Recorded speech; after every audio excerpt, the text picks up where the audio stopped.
Whoa, that music was really loud. Sorry about that.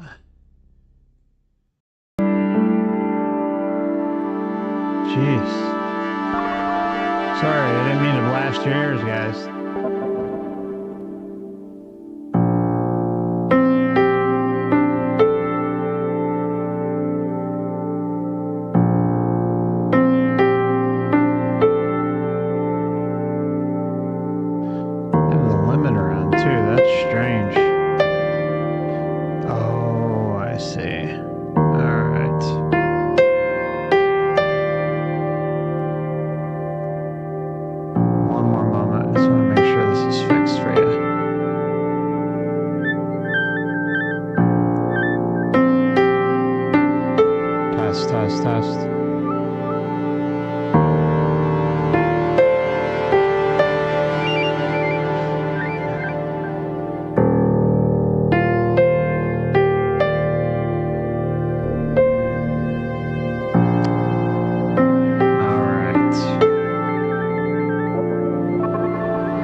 I was configuring it for the clips because the clips, some of them are like, they're really old, for like, I think some like early 90s or something like that. And so the volume on them is really low. So I was configuring that in advance and I forgot to configure it for the modern day music. So I blasted your eardrums before the stream started. Or when the stream started with the music, so. Hey Joshua, welcome. Good to see you. Glad to have you with us. Glad you're enjoying the Michael Newton series. Which one do you want? Did you start Journey of Souls?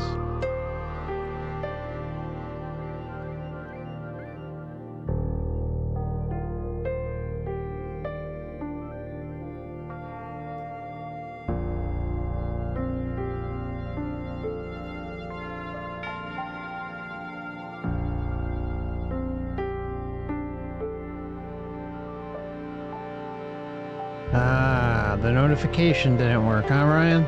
Hey, Knack. Long time. How you been, brother?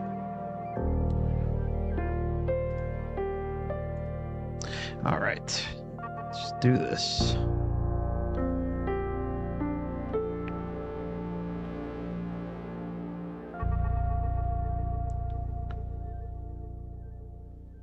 Hey, Kyla. Okay.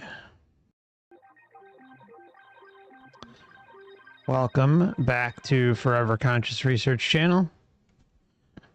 Just as a reminder before we get started, it's always important to do your own research and come up with your own conclusion. This channel is for educational purposes only. And again, do your own research. Okay. There we are. Hey, how y'all doing out there? Okay, so let me just put this here. I had to change everything up because of my VLC player for some reason wouldn't work or load. I had to restart the computer and it still didn't work, so I don't know what the hell's going on with that. But it's all right. We'll get this going. I have this other media player that I was using, so just bear with me one moment, guys. We're very close to starting. Okay, cool. There we go. That works. All right, so. All right, just gonna pop this up. I could find the damn thing.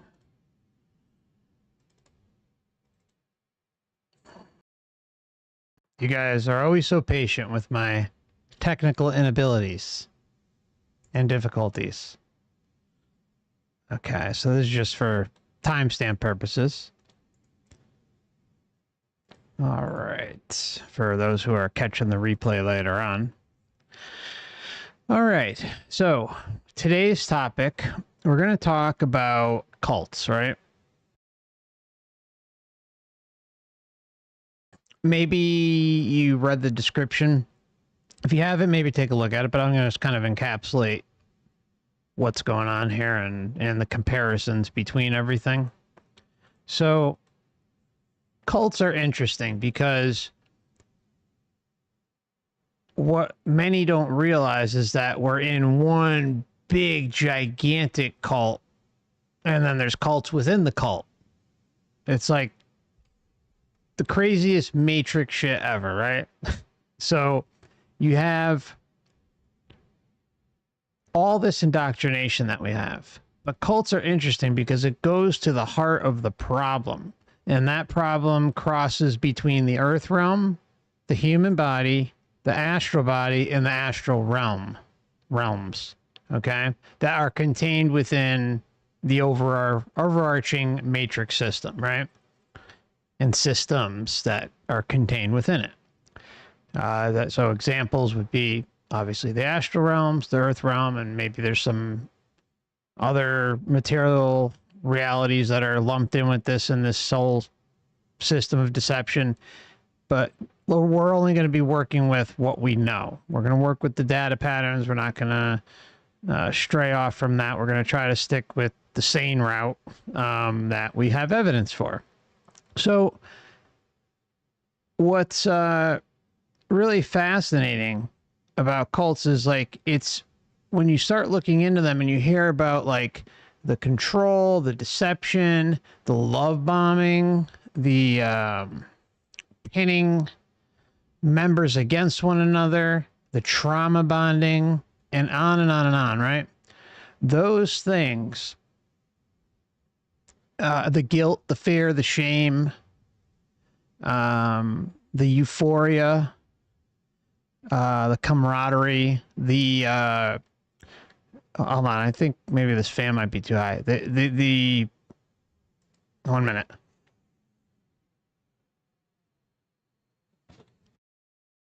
I forgot I had it cranked up all the way. So the camaraderie within the cult. And so I'm trying to think. I know there's a few things I'm leaving out right now or missing that I can't think of, but they'll come to me. Anyways, you get the point, right? So you have all of that. And then what happens while you're here? You're just an everyday incarnated human. And we're indoctrinated into a like realm-wide cult or a country cult or a state cult or a city cult. We're born into a manufactured experience while we're here. It's just in many places, not all, because there are some major exceptions. There's like the differing levels of the propaganda that's used, and there's a differing level of intensity of the horror show that you can be born into. And that varies from country to country, family to family.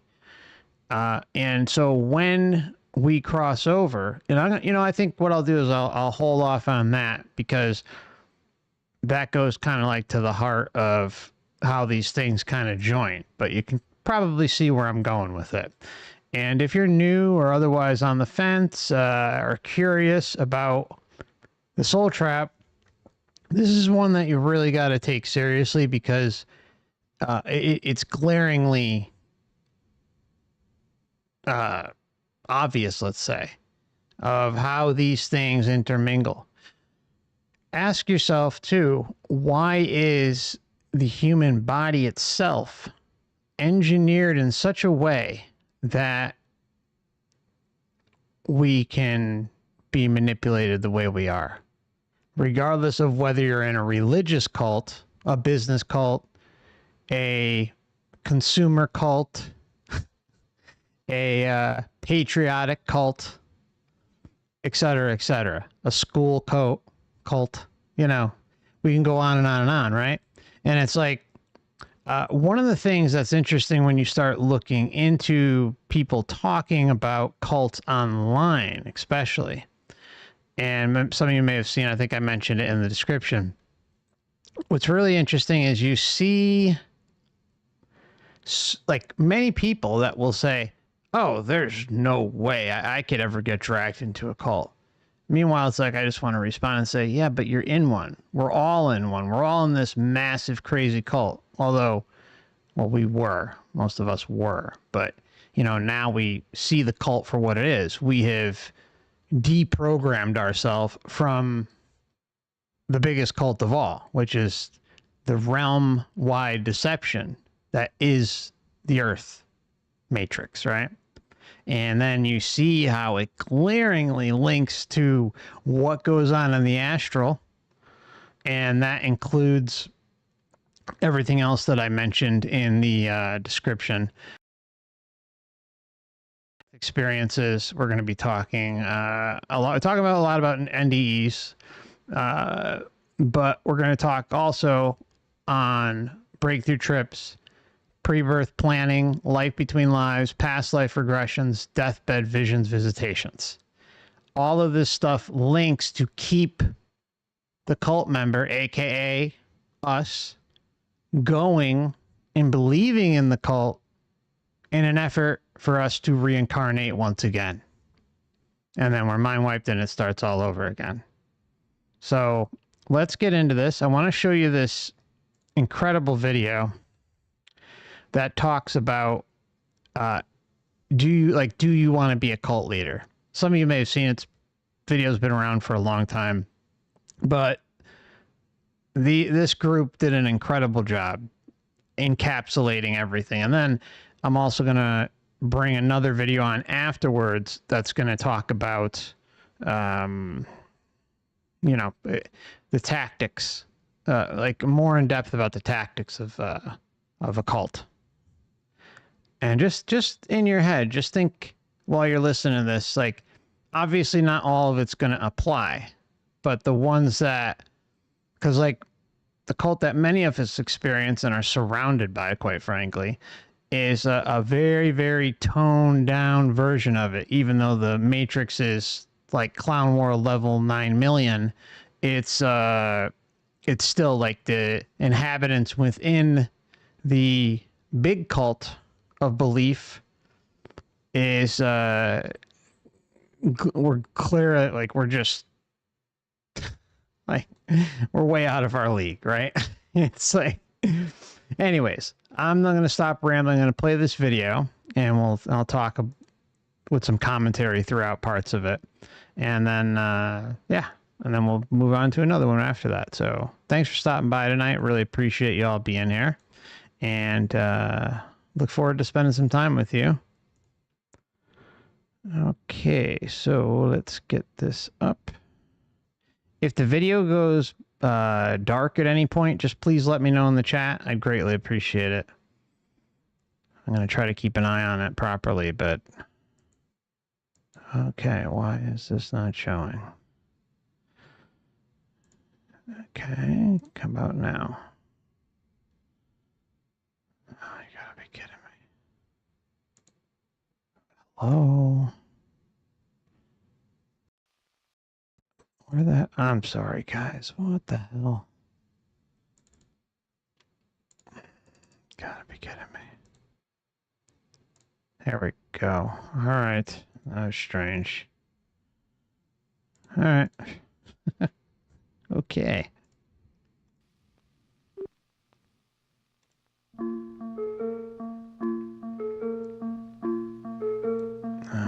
Volume.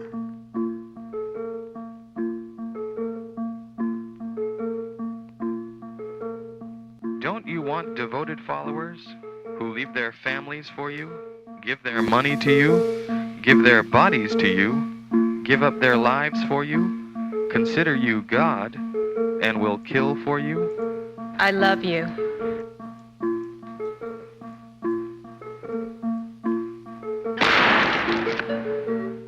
Don't you want to become a cult leader? Since the death of God, there's been a vacancy open. You could fill that void. Here's how.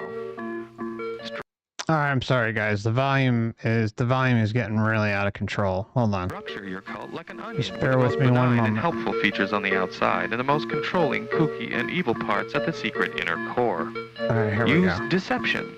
Don't tell. All right, we're gonna just start over again. I apologize. Gonna have to edit this one. All right, so here we go with the video.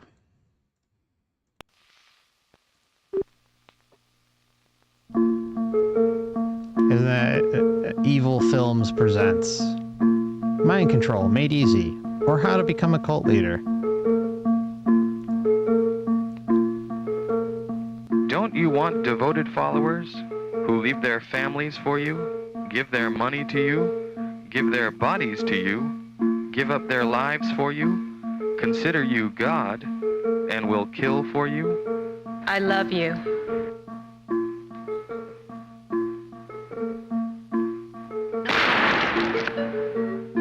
Don't you want to become a cult leader?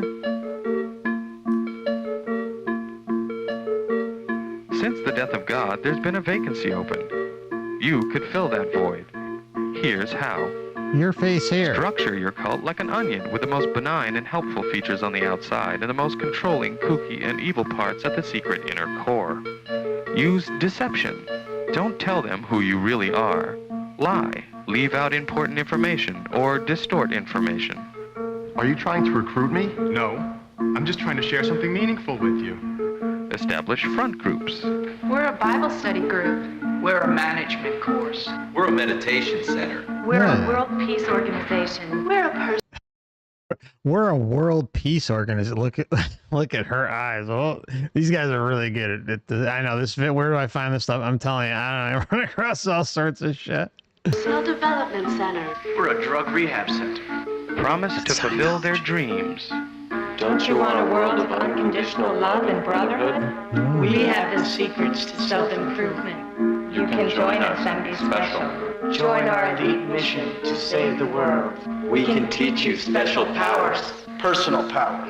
Psychic power. Past life connection. Telekinesis. Offer them something free and get them to feel obliged. So I mean, just think about it, right? You can be in the club, right? Kind of like what happens with, like we're talking like on the upper scale, but even from, let's go both ways, right? So you have things like, you know, Hollywood. You have, and by the way, California, who's had to, you know, deal with anything with the fires. My heart goes out to you. Please let us know you're okay. I think I saw Heather in the chat earlier. I hope you're all right. Anyways, Hollywood musicians, big authors, things like that, right?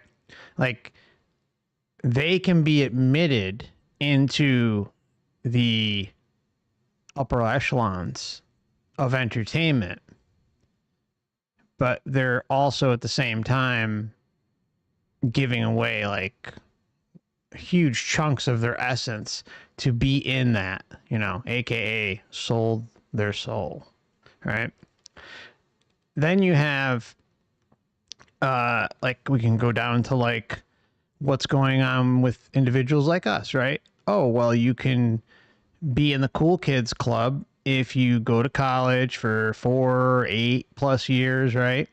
And you can do this job, you can do that job, but you know, part of becoming a member of the cult of life and employment involves this huge debt that you are paying for school in exchange for that education within the parameters that the cult has set out for everybody, right?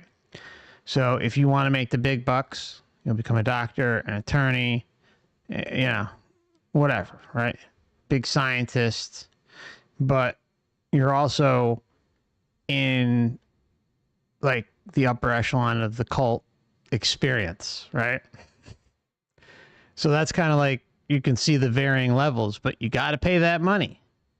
Got to pay that money to get that education in order to thrive within the conditions of the cult. And the cult's going to make you pay that back.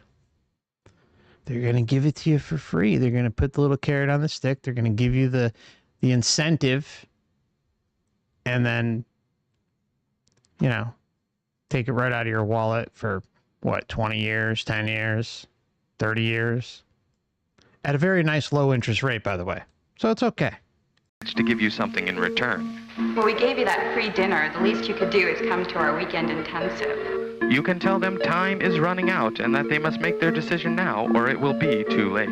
This is your only chance to make it. Don't blow it. It's important to make this commitment now. This is an issue of burning urgency. Don't give them time to think. Diminish doubting commiseration by separating your new recruits from each other. Surround them with happy, true believers, so when in doubt, they will tend to do what everyone around them is doing and believe that is normal. Start with a prolonged period of love bombing. Surround them with unconditional love and attention. Your cult family should act friendly and... Okay, so really, really important, right? Just think about everything we've talked about on this channel. Think about your own personal research, all the examples that I've shown you guys. Believe that is normal. Watch. Start with a prolonged period of love bombing. Okay, so love bombing, right? Love bombing, what happens at the light during the life review? A love bombing. What happens when in breakthrough trips? You can experience a love bombing by an entity. Breakthrough trips and reach that point and blast out of their body. Some even go down the tunnel into the light. Others will go and, you know, they could have varying experiences. Obviously, it's not always a love bomb experience, or it could be a variety of things. It could be like, you know, completely horrible and then have love bombing, vice versa. Anyways, then you have the life between lives, the pre-birth planning, right? We hear regularly about how there are these loving, incredible guides, teachers, council of elders, elder statesmen in the astral that are constantly pressuring us, but with love, that we should go back to Earth. We need to reincarnate. It's incredible how linked all this stuff is. We are seeing a mirror image of what happens on Earth in cults with the astral. Now we got the next part. Surround them with unconditional love. What do we hear during NDEs? It was unconditional love. Just the most love they've ever felt, ever. The love can't be compared to anything that they experienced on Earth. And that everything, you know, God is love. The creator, the source. It's nuts, right? I mean, we are seeing a mirror image of things that happen on Earth that happen in the astral, word for word, so far. It's not the case with everything, but same concepts. Attention. Your cult family should act friendly and interested. Yeah. Get information and hone their weak spots. Tell us about yourself. Take this personality test. And then use this information to manipulate them. Gradually, over time, you'll begin to shape the recruit's behavior by granting or withholding this love and attention. After they've bonded, slowly start making your demands upon them. The message being, nothing in this world has value unless it relates to the leader or the ultimate purpose. control their behavior. Come live with us. Wear these clothes. Eat this food. All you need is 2 hours sleep. Prescribe a rigid schedule.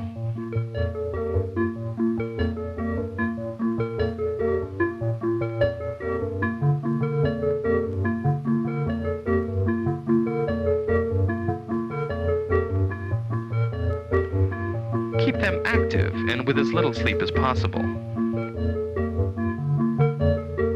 If you can, restrict their eating habits to low-protein food. Now, this part might be a little reaching, but it's interesting with cults, right? Like the big thing is sensory deprivation, prolonged periods without sleep or very, very little sleep, little nutrition, right? And again, I may be reaching on this one, but I'm going to throw it out there. So a number of people, when they are actively dying, say they've got a terminal diagnosis, we're not talking about, individuals who may like die in a car wreck or something like that. We're talking about those in hospice care or, they're on their deathbed at home, whatever. Anyways, so what happens? Like a lot of times the body is shutting down, right? It's actively shutting down. It doesn't eat. It's sleeping, or maybe it's sleeping. Maybe the body's sleeping a lot. Maybe it's sleeping too little. The point is it's in a vulnerable position, and the individual going through it can be experiencing a wide variety of things. So I'm just throwing that out there, that there is kind of how that pertains to after, like the short period of time from when someone actually passes to, like their faculties kind of changing down the tunnel into the light, blah, blah, blah. And then, of course, we can talk about deathbed visions and visitations, like how someone is in a vulnerable position at that point. But if they are, hoping to see a deceased loved one, maybe their wife, their husband, their, a pet, their son, their daughter might have passed before them, whoever, right? A close friend who's deceased, or, a religious archetype, Jesus, Muhammad, etc., right? So when they are still in the body and lacking nutrition, lacking sleep, or drugged up, because that's another one cults will use, is that, there's some very infamous ones out there who drugged many and took advantage of them. So we see that comparison here, in my opinion. Again, I may be reaching, but I don't think I am. But it also doesn't apply to everyone, right? I mean, so we got to say that, because how everyone goes is different. Control their thoughts. Our ideology answers all questions to all problems. Let our doctrine think for you. Control their emotions. Induce guilt. The United States dropped the atomic bomb on Hiroshima. People are dying of starvation. People are dying of starvation. You are not living up to your potential. You are not living up to your potential. You cheated on that test. And fear. The enemy will electroshock you. Torture you. All right, so fear, right? People are dying of starvation. You are not living up to your potential. You are not living up to your potential. You cheated on that test. And fear. You're not living up to your potential, and fear. You're not living up to your potential. What is that? Karma. Karma. Fear. Well, you can go through life and you can, I mean, I can't even imagine like committed murder, all sorts of random abuses that occur, right? Violent, sexual, etc. I don't know how someone walks day to day through that. And then also kind of no matter what they are feeling in terms of religion, right? Or judgment, God, etc., right? Karma, karmic retribution, all that stuff, right? Well, when someone crosses over, like one of the big ones that stuck out for me, right? I've talked about this case a lot, covered it years ago, there was a guy who was he was in Vietnam, all right, and he was in a army regiment, you know, in the forest, right? And you know, they each kind of had their assigned positions and that type of thing, and you know, they each kind of covered one another's ass, you know, to make sure that, you know, so like they were looking out for one another.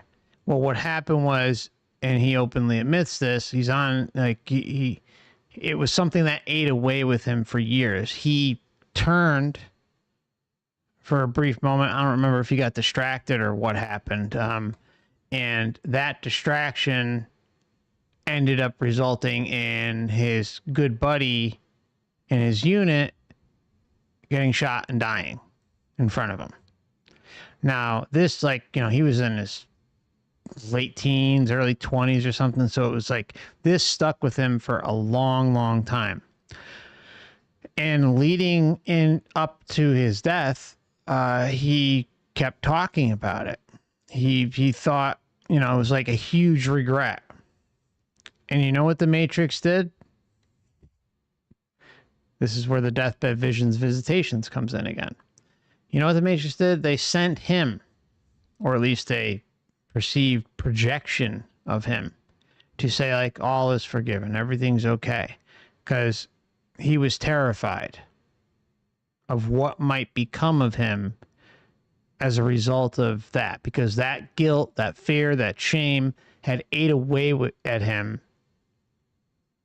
for decades. I think he died like in his mid 70s or something, and this happened in his early 20s, late teens. You know, so we're talking about probably 50 years, and it just ate away with him. You know, I get it. Everyone can, you know, empathize with that, right? And of course his buddy arrives during his deathbed vision and visits him and says, you know, all is okay. And you know what? The buddy was so good that he even offered to take him down the tunnel and to the light to make sure that he'd be all right. So that's the fear component that he had within him, the guilt, the shame, and then the problem eats away at him for decades. He's on his deathbed. Matrix sends a projection, in my opinion, or at least, or you could maybe say the friend himself, which I don't believe is the case, but these are minor details. Regardless of whatever you believe it is, he believed that this was his friend, and his friend was there at the end of his life, the one that ate away at his essence for decades, and that friend was kind enough to relieve that fear, take him down the tunnel into the light, and off to the life review. So really, just sit on that one for a minute. Crazy. You are not living up to your potential. You cheated on that test. Okay, speaking of living, sorry, let me, real quick. Speaking of living up to potential, right? That's where, like, the karma thing can also be interpreted, right? You know, like, well, you know, you could have done better this past incarnation, you know. You pushed your sister when you were thinking, oh, you know, like, you're going to have to go back to Earth, you know, for another lifetime. You'll get a little break. We're going to send you to the indoctrination classes and the Astral and all that stuff. And, you know, you can have a little time to yourself, do your thing, hang out with your, you know, deceased loved ones and all that stuff, and your astral buddies. But, you know, at some point, we're going to come a knocking, and you got to go back to Earth. Just saying. I mean, it's amazing when you just kind of look at it through a whole, you know, cross between the Earth and Astral, how they converge on, like, a point-by-point basis. How it's just incredible how clearly it fits. And yet we have these bodies, right, that are perfectly set up for this type of abuse. and deception and manipulation. But our essence is why we're all here today. Our essence kept asking these questions over and over and over again. And we knew something wasn't right. And that overpowered the program of the meat suit, or the vulnerabilities of the meat suit to be programmed. You are not living up to your potential. You cheated on that test. And fear. The enemy will electroshock you. Torture you. Kill you or carry you off to hell. Control information. Keep them from knowing all the workings of the cult. Block out any information which is critical of the group. Encourage members to spy and report on one another. Separate the recruit from himself by attacking the self and inducing a mental breakdown disguised as a spiritual awakening. When they start to freak out, have side effects, or hallucinate, tell them they are flushing out the bad stuff inside. Yeah, you're going to flush out the karma. You're going to flush out the karma, the bad stuff that you did in the past life, no matter how small or how big that karma may be, because you're believing in that karma. You're believing in that sinning that you did because the Matrix is selling it to you. And then there's conveniently that is ready for you at death to reaffirm those lessons that you learned in the cult on Earth. Not this cult, but the Earth cult. It's the lessons. And, you know, and well, the only way to, you know, fix all this is, it's clear. You got to reincarnate. No choice. Meditating. You do have I a felt choice. an infinite Your emptiness. essence has a choice. It was utterly terrifying. No, this is good. You're transforming. Do it more. You are reaching God. You're being reborn. You are becoming one with the universe, one with our family. Make them paranoid about their own bodies or thought processes. You're battling your sinful nature. Your body is detoxifying. Tell them that there is a part of their mind they must eliminate in order to find happiness. You must eliminate the toxic mind. Your ego is the source of all your problems. I don't know who I am anymore. Good. Now you're free. In fact, there was no you there to begin with. Claim authority. It can come from a divine source. Your Bible clearly states that I am the Messiah. Bogus scientific research.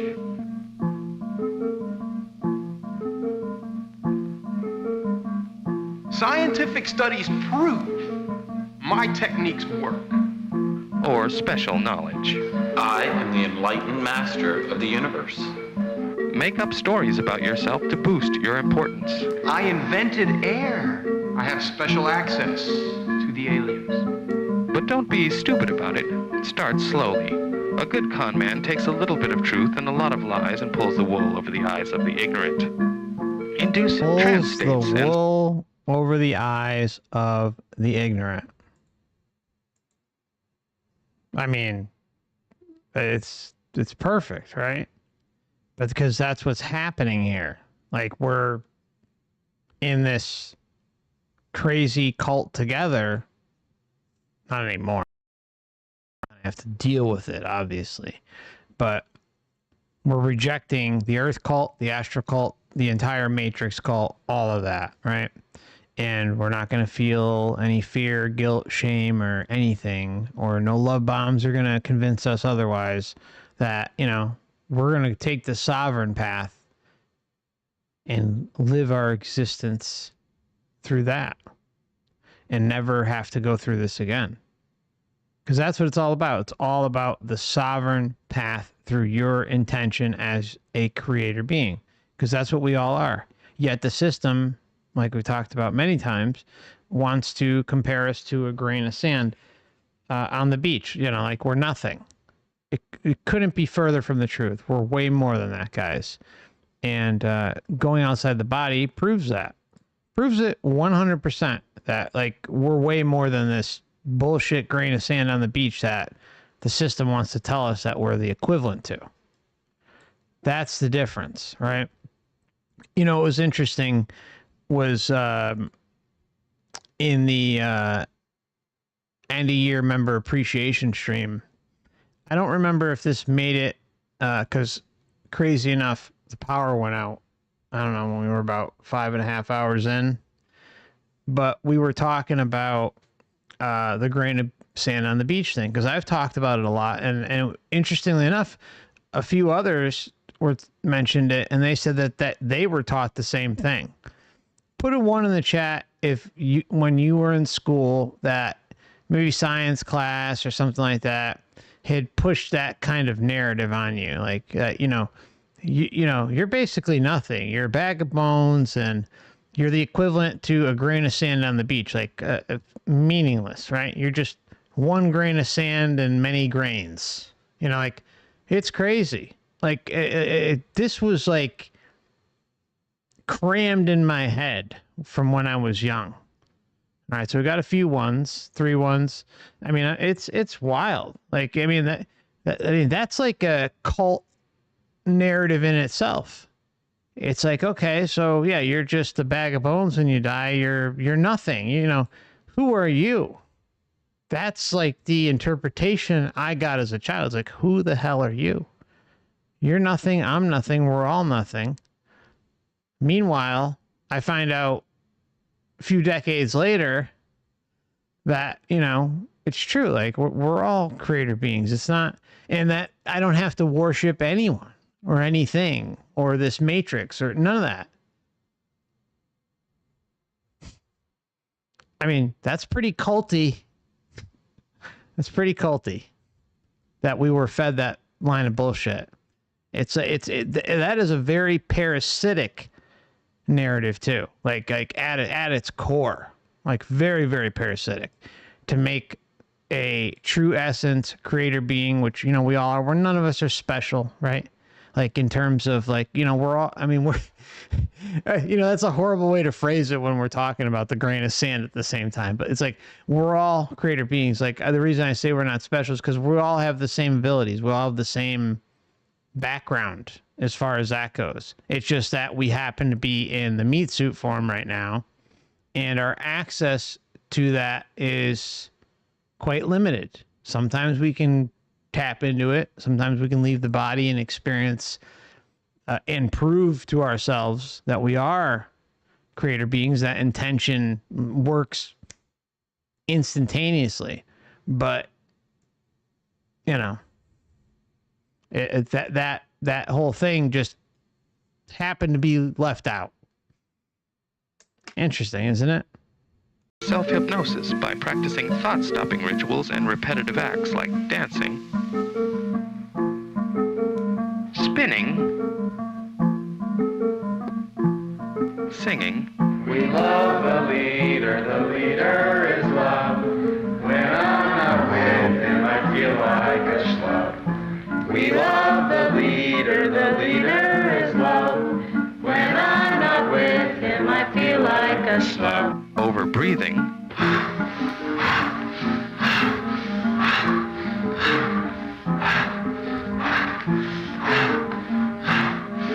And chanting. Stamp out down, stamp out down, stamp out down, stamp out down, stamp out down, stamp out down, Stamp out doubt, stamp out doubt, stamp out doubt. Practice. Stamp out doubt. I think that's a good one, right? Because that's what this realm does, right? It's like there are certain parameters within the you know, the base cult of Earth, and that's like whatever belief systems that they have. We sure as hell saw it a few years, and unfortunately it may return. Let's hope it doesn't. But, you know, something's down the pike. There's no doubt about that. But all that aside, stamp out doubt.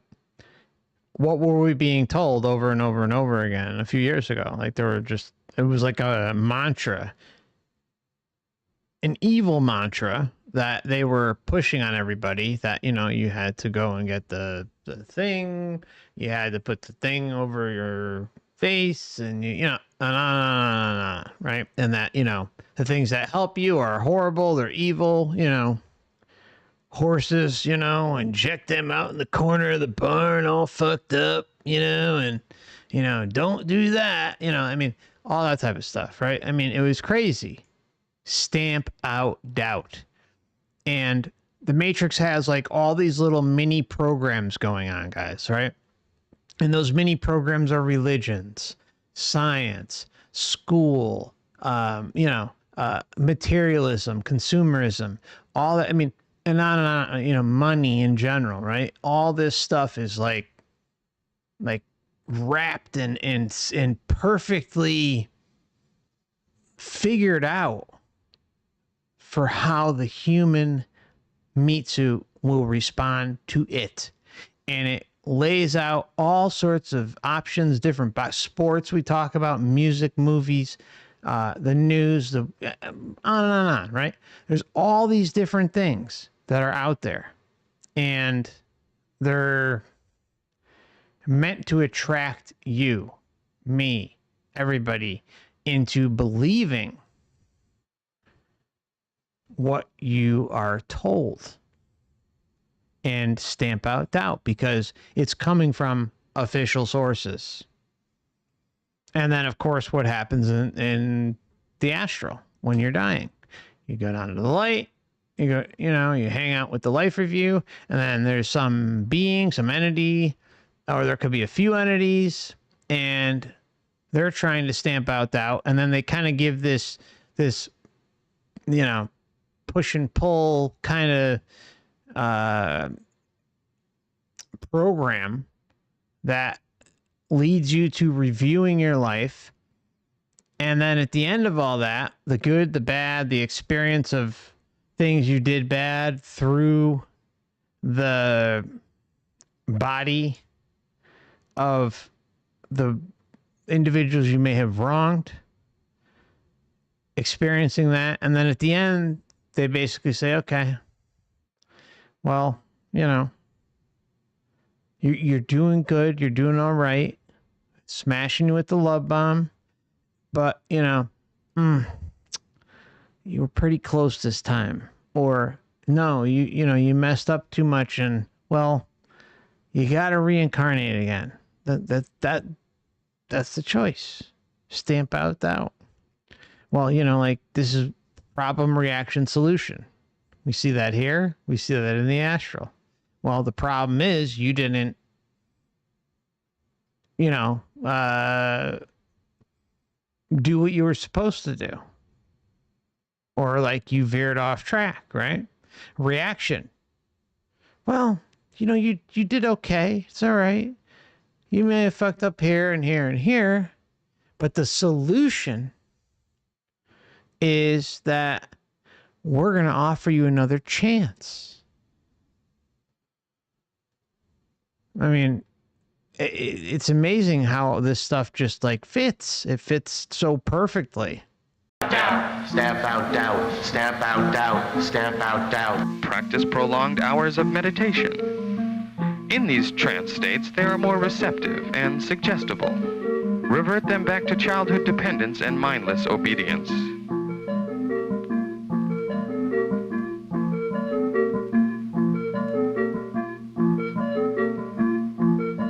What the hell? Encourage separation from their family. Your friends and family probably won't understand. Your friends and family probably won't understand. It doesn't sound like your family and friends really love you if they can't support your new decision. Maybe you should stay away from them. It's unhealthy for you to be around unenlightened people anyway. If you can't recruit your friends, cut off from them. Stop wasting time with non-believers. Stop wasting time with non-believers. Encourage dependency and conformity, and discourage autonomy and individuality. The whole purpose must be the focus. The self-purpose must be subordinated. The whole purpose must be the focus. The self-purpose must be subordinated. Have confessionals where people demonize their early lives and only praise their life in the group. Rewrite the past as terrible, even if it was great. Before I came to emerge, I was a bad person. I was greedy, misguided, self-centered, and lost. My life is wonderful now. I hate my old life.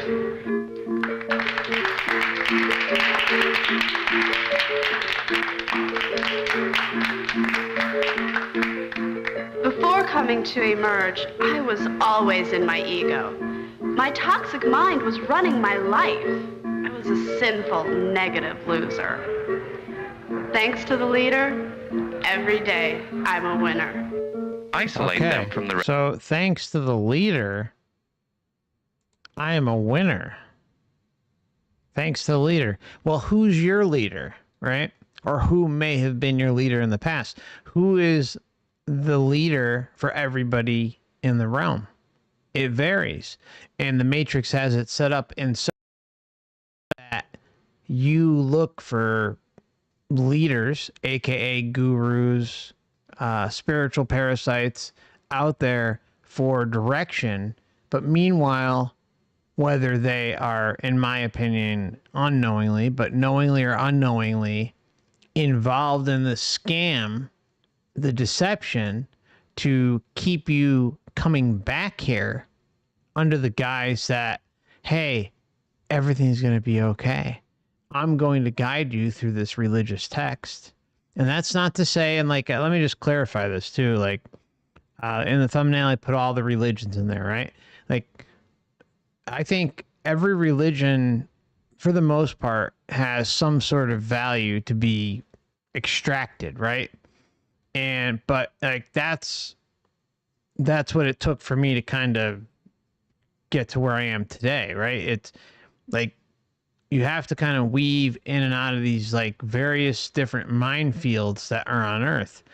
And I think what that helped me do personally is it still left me with the burning question, right? Like, you know, why are we here? What are we doing? Where are we going? What happens when we die? You know, all the questions that humanity asks all the time. There was someone I was listening to, I don't remember who it was. I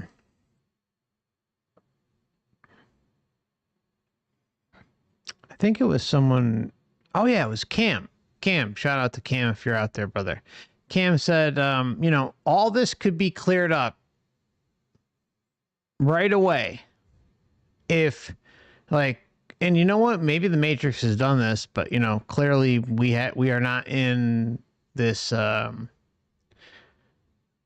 timeline for something like that to happen.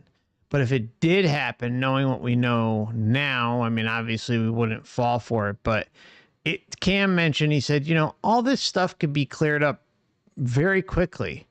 Like if, you know, some deity came down from the sky and just said, hey, this is what it is. This is it. This is the reason for, you know, why you are here, where you came from, where you are going. All that could be cleared up like that. But yet, humanity spends thousands and millions of hours discussing, researching, racking their brains endlessly for the very, very most basic questions about our existence here and beyond. We have to rely upon cult books that the Matrix makes public, right? And what's really fascinating about religion in general is how you can find little bits and pieces of valuable information, right? And practices that you can implement to make your life better. Or to maybe keep asking other questions that lead you to other answers. But at the end of the day, you know, Cam, there's nobody coming down and advertising and saying, well, you know, hey, this is what it's all about. Doesn't happen. We're all here. And you know what? And we've all been conveniently memory wiped too. So it's like, what the hell is going on? I mean, this basically, like, to, you know, when it comes to the big picture of the cult of humanity, we've all been memory wiped. or selectively memory wiped, or we have little bits and pieces and fragments of memory. But, I talk about this regularly. Like, for instance, those who have pre-birth memories, life between lives, even NDEs, right? Like sometimes and oftentimes we're getting fragmented memories, fragmented recollections about their experiences. It may be mind-blowing, it may be profound for them to experience and be able to share that, but at the end of the day, we're getting a small piece of the pie. We're not getting the answer. I think if this Matrix really wanted to pull it off in a more convincing way, they would make it less parasitic. B, like the answers would be there instead of like nobody should be in doubt. Nobody should be in doubt about what's going on here and how it pertains to us and our existence within this whole shit show, right? But all it seems to do is provoke more and more questions as we go along. Why is that? I firmly believe that this realm has to tell us the truth. Now the question is are you seeking the truth, or am I seeking the truth? And if we are active seekers and we're not content with the bullshit canned responses and canned scriptures that are out there for all the religions, and we continue asking after we've exhausted all our options or exhausted all the options we're willing to deal with, then certain things start to like come into place. Like we start to run across information that is very helpful. And I'm talking about, more specifically data patterns, right? Not, some fly-by-night bullshit artist that just like turns on the camera and says, hey, this is it. It's, we come from the fucking Palladians, and, I'm here on a mission to Earth and, I'm walking and that's how it is. And you believe me. It's kind of funny. I don't look at the numbers too often, but as soon as I said that, 7 people are like, I'm out. Peace. I guess no shitting on Dolores Cannon. Or raining on the parade that, you're super special. You came here for Earth and you're on a mission. See, that's the difference, right? Like, I think that those types of narratives, like, I've really, really sat and thought about this for a while. The narratives that talk about how, we're on a mission. And what's funny is there are plenty of other examples of this too in the astral. There's you got to go down to Earth. Earth needs you right now. You got to go and fulfill your destiny, your mission, you're this, you're that. The build up, the stroking of the ego, right? To get you or somebody out there to come down back to this rat infested shithole, right? In the rat infested fucking meat suit, right? The amount of massaging of the ego that is required probably is astronomical. And we see examples of it. Life between lives, pre-birth planning, meeting with the teachers, the guides, the elders. All this stuff, it's there. It's consistently there. But they gotta stroke the ego. They gotta make you feel special. And then some people come here and they run across information like Dolores Cannon. There's a reason why I don't talk about Dolores Cannon on this channel, because she's a freaking huckster. Period, point blank. That's what she was. She's now deceased. She's been deceased for a while. But, you know, like, there's a reason why I don't cover hypnotherapists who do regressions under her tutelage, right? It's not to be trusted, period. When individuals, see, this is the difference. I probably should shut my mouth, but whatever. Who gives a shit? I'll disrupt the Dolores Cannon empire. Who gives a fuck? Anyways, sorry for my language. I'm just on a tangent tonight. So, you know, it's like the daughter took it over, right? The Dolores Cannon empire.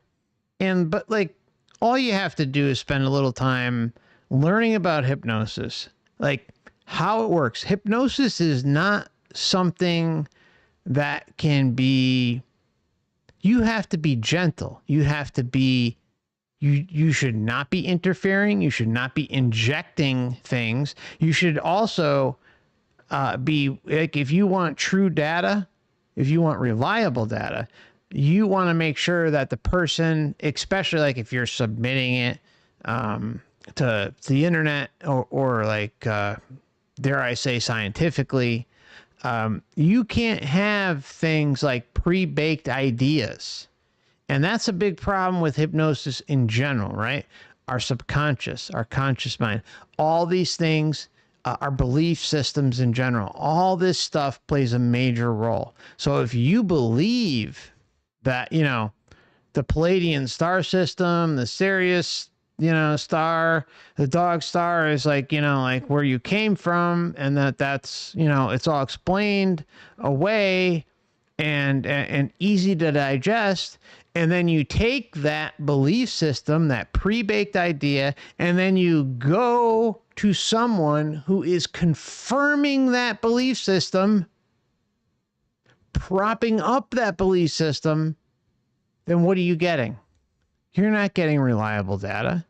And that's what the whole Dolores Cannon empire does. Why do I like Michael Newton? Why have I talked about Michael Newton? Because you hear it. You can go and you can look at the study guides that he created that were part of his lecture series, were part of his training series, not just from, you know, while he was doing it, but after he died. Like, he set up a very rigid way that practitioners were supposed to approach clients. Now, of course, this is a problem. It's a problem with anything related to hypnosis. If someone believes something, right, and you know, it's in their head, right? Like, I come from, you know, alien world of the Pleiades, and, you know, I came here to help Earth and blah blah blah. Well, you know, like, that's it. Like, those predestined, pre-baked ideas are already crammed into the mind, and those things will come out in hypnosis because that's what you want to hear. There's a big difference between someone wanting to have something come true and it actually being true.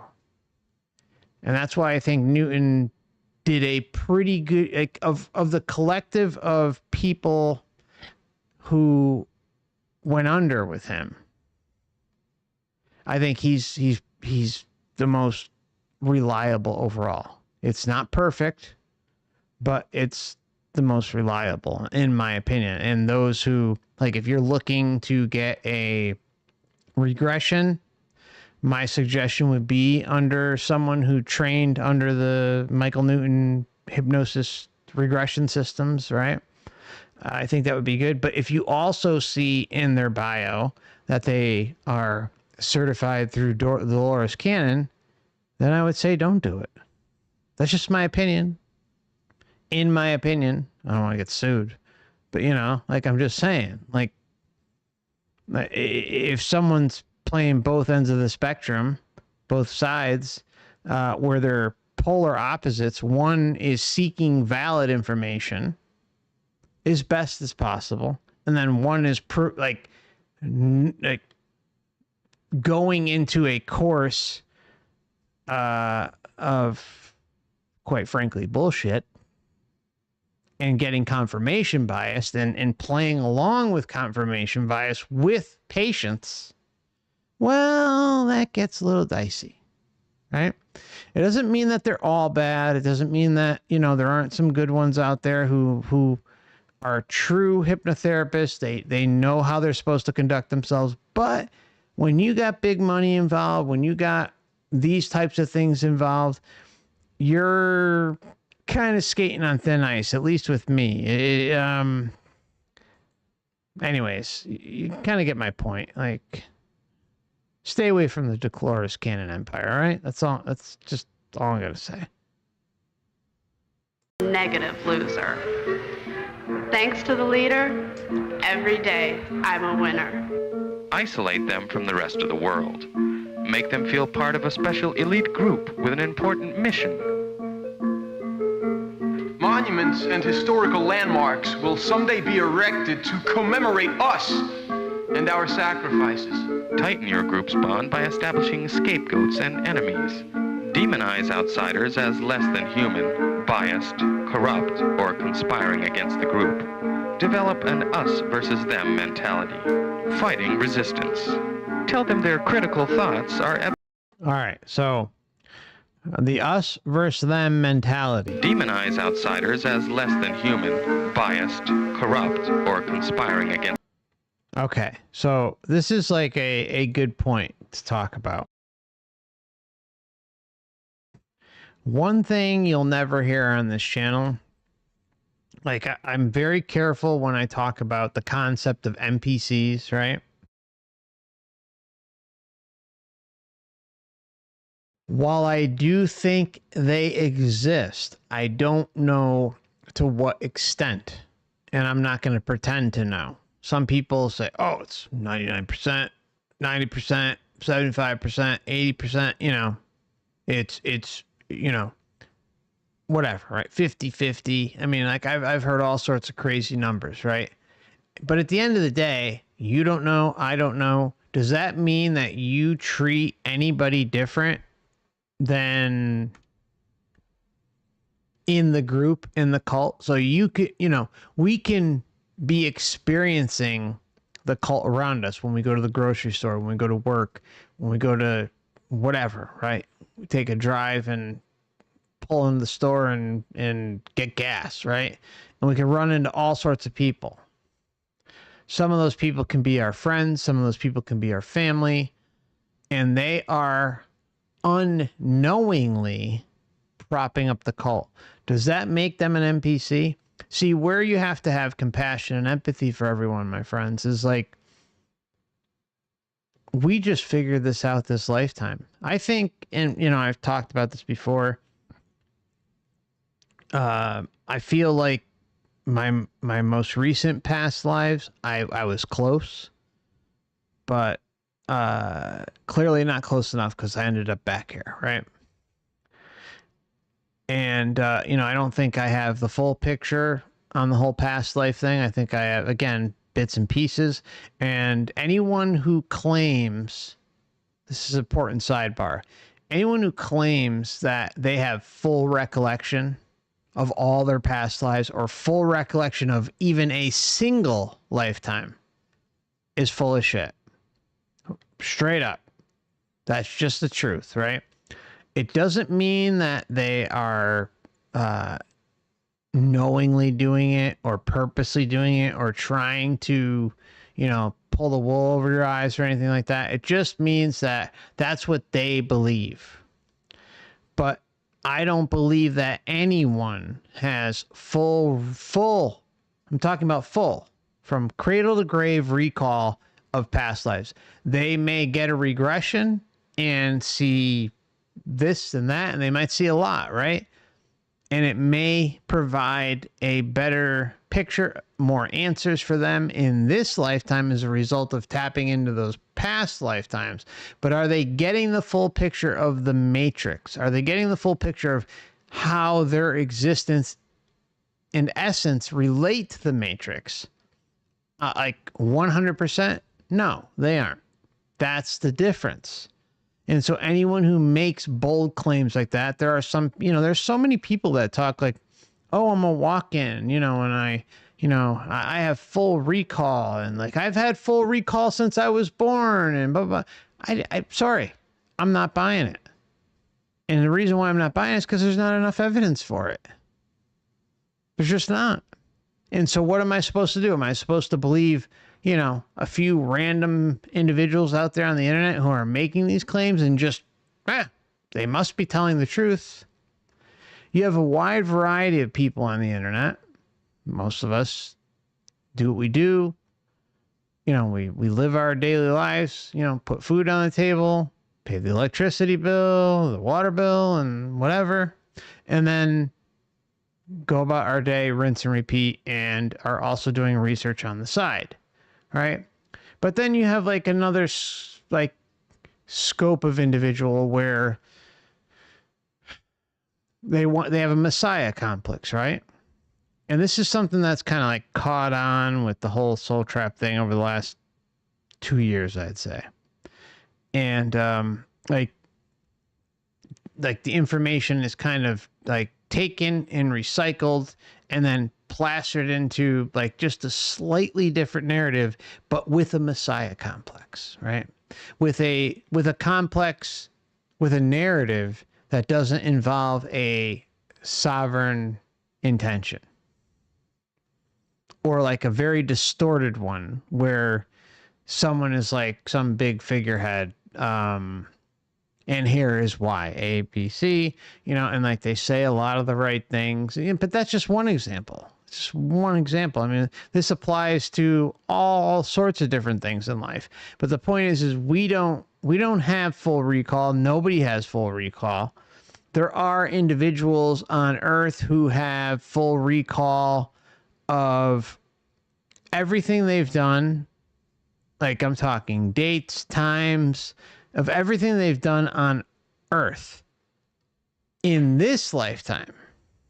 But it's a very, very small percentage. And this is something I actually have had set aside to talk about, but never, I've talked about it, but I've never done a video fully on it. Maybe I'll do that in the next few months. But like there are these people out there who have, who's a good example of this is Mary Lou Henner. I don't know if any of you are familiar with her. She used to be on the show Taxi back in the day. She has it where like if you threw out a date, she'd be able to tell you where she was, what she did, and what day of the week that was. So you can shout out, like January 11th, 1975, and at 5 p.m. and she'd be able to tell you what she did, where she went, who she was hanging out with, whatever, right? And she'd be able to spout that out. Like, but I'm talking super small percentage of people who can do that. Like, I think when I last checked, it was like 20 or 30 people in the world. But that's this lifetime. See, like someone like her, I would think, by the way, I love Taxi. It's a great show. You guys ever watch that show back in the day? Love it. I had the box set and everything with Christopher Lloyd, Danny DeVito, Mary Lou Henner. I mean, it was Andy Kaufman. Freaking hilarious show. Just classic. Anyways, that aside, so she's one of those individuals who has recall, but what does she have recall for? This lifetime. I've never heard her talk about past lives or anything like that. Like, so the point is, I've looked and looked and looked, and I'm just saying there's not enough evidence to support those who make big claims as if, I came here, I'm a walk-in, I'm chilling. I came here to take down the Matrix, and this is why I'm here, and just believe me. Just believe me. I'm telling you the truth, because it's, big and grandiose and all that stuff. And just trust me, I'm here to help you. Not my ego. I'm here to help you. Telling you, they're out there. in droves. And they're trying to veer us all off the path and do common sense research that involve data patterns, not bolsterous claims that are, you know, sound good, they sound great and flashy and science fiction like that's the big problem too. Is like I seriously believe, I'm sorry, I'm kind of going on a little rant here, but I just got to talk about it. I've talked about it before, but I just got to say it again. People, humans in general, love the sensational. Like the you know, take your brains and just plaster them on the wall with sensationalism. They love it. They love the sci-fi stuff. I love it, right? It's like give me that cool, fun stuff, but not when it involves things about the big answers in life. That's when I'm going to check out. That's when I'm going to say no. I'm not interested, right? But there are a number of these individuals out there who make bolsterous big claims and in all facets of life. But the soul trap, because that's what I talk about, right, has been clearly infiltrated to the hills, and it's been going on for at least a couple years, longer, but, you know, more intensively over the last couple years, where these weird big claims are being made by clowns, right? But it's just because they have a gigantic ego and they need to fulfill themselves some way. Whereas, like, what I talk about here is like, hey, here's the data. Go look at it yourself.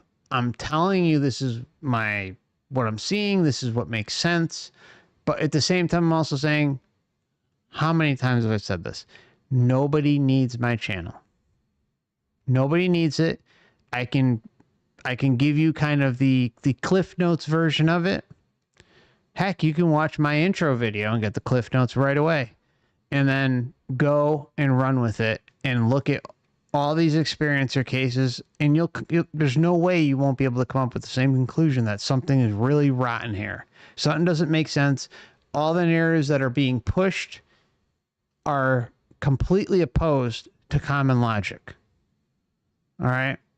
As a human existing within this realm, they don't make sense. But yet they are told over and over and over and over again through all different facets of experiencer cases. And when you start to kind of lump them in, which a lot of researchers don't do, I'm one of the very few that talk about this. Like, they don't talk about the similarities in the data points, in the experiencers, and how they relate and how they converge with one another to, in my opinion, expose this system for what it is, which is one big fat cult, right? A cult of reincarnation. And because we are thrown into these vulnerable states in the meat suit, it's difficult for our essence to push through all that and ask questions logically.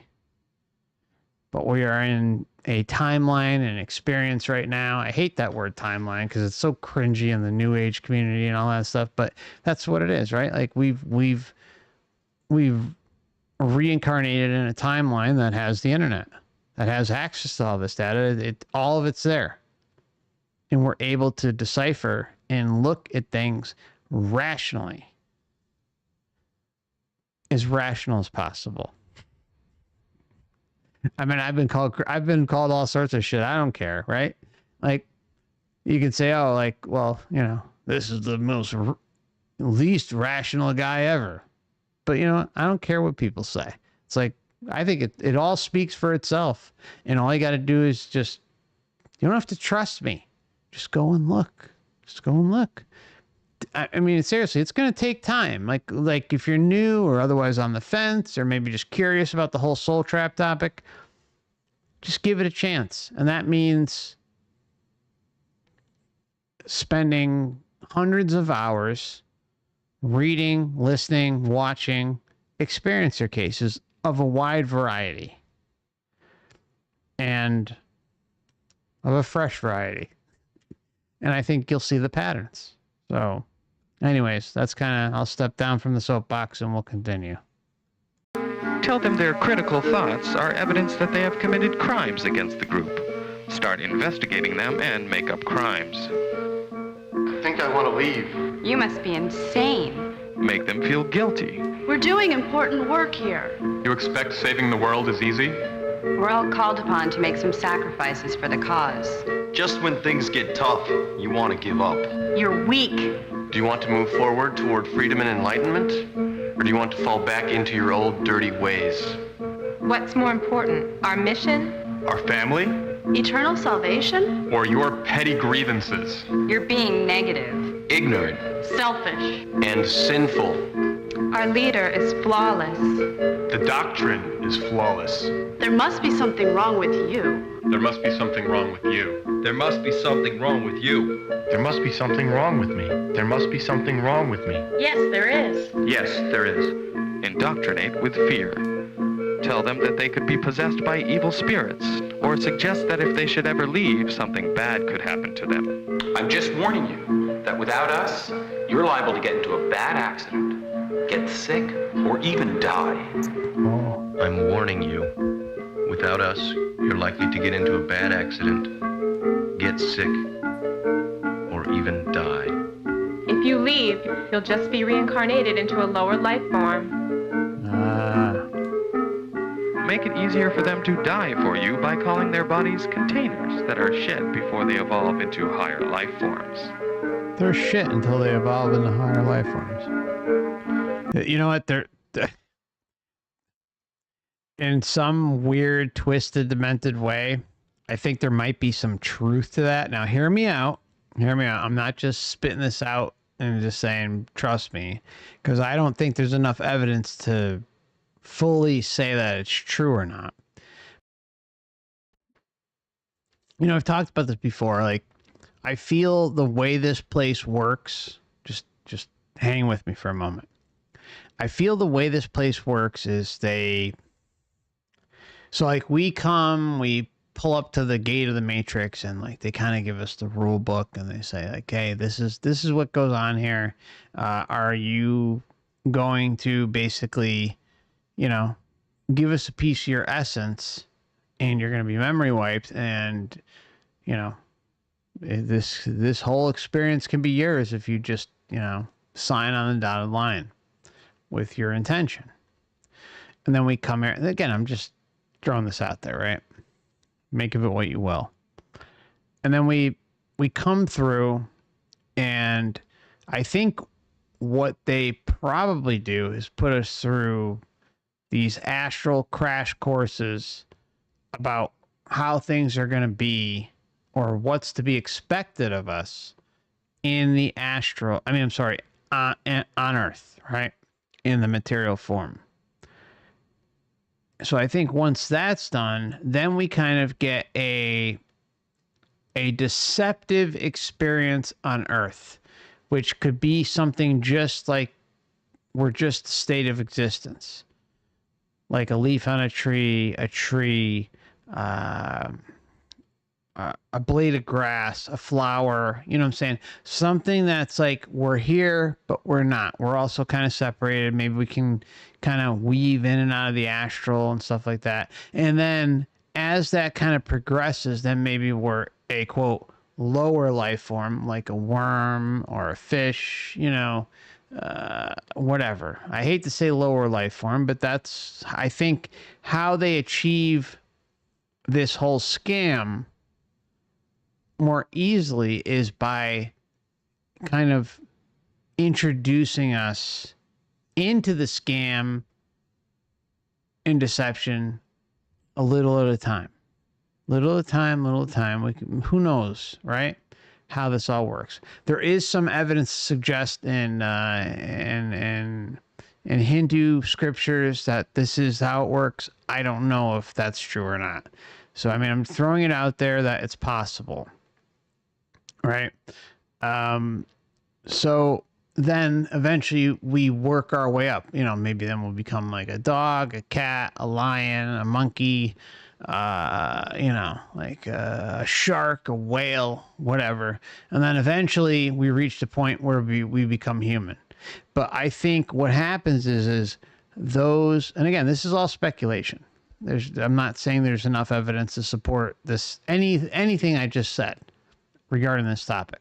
So there's implications of it being the case, and it would make sense, right? I think, excuse me, I think how it works is like each life form, because there are some people, not many, and that's the important part, not many. There's some people who talk about maybe being like a dog or a cat or you know, a bird in past lives, right? But there's not many, very, very few. And if you start to look at experiencer cases, there's really, I'm going to say it, there's no evidence. It's such a very small amount. And so it got me thinking in relation to, you know, ancient Hindu texts and stuff. So if there's like this blockade on memory, and in my opinion, what's out there is not to be relied upon as far as like, you know, Hindu, Buddhist scripture, stuff like that. Like, if that's not to be relied upon, and on top of like a very, very, very, very small percentage of experiencer cases can't be relied upon, maybe, just maybe, what's going on is they're like depending on the life form in which you inhabit, or the existence in which you are inhabiting the earth realm, maybe that has like its own energy signature, and it's separate from all the other energy signatures that relate to other life forms, that information is essentially quarantined and incapable of being extracted for data. That's my opinion. That's what my gut tells me. I don't know if it's true, but that's what I lean towards. So make of that what you will, you know, but you know, like when you hear people talking and stating definitive statements about this and that, and that, you know, they were, you know, a fish or a dog or, you know, a tree or whatever. That's not to say that they're bullshitting. It's just to say that, you know, there's not enough out there for it to be relied upon as data. But my gut tells me that with how parasitic and messed up this place is, that this is how they would probably do it, right? They would have us kind of go through these smaller, mundane life forms of existence in the material, and then it would lead up to the grand finale, which is what? The human form. You know, maybe like the monkey, the ape, the dog, the cat, you know, like kind of, and then obviously like the end goal is to get you to human, where, you know, you still have, but you've been indoctrinated and taken for a ride the entire time as you move up the ladder, like a pyramid scheme. And funny enough, you know, the pyramid has a lot of symbolic meaning to it in the realm. And, well, anyways, make of it what you will. Just throwing it out there. It's that simple. Now, don't you want to become a cult leader? Don't you want devoted followers who leave their families for you, give their money to you, give their bodies to you, give up their lives for you, and will kill for you? I will do what you say for the cause. I will leave my family for the cause. I will give you my money for the cause. I will give you my body for the cause. I will die for the cause. I will kill for the cause. I love you.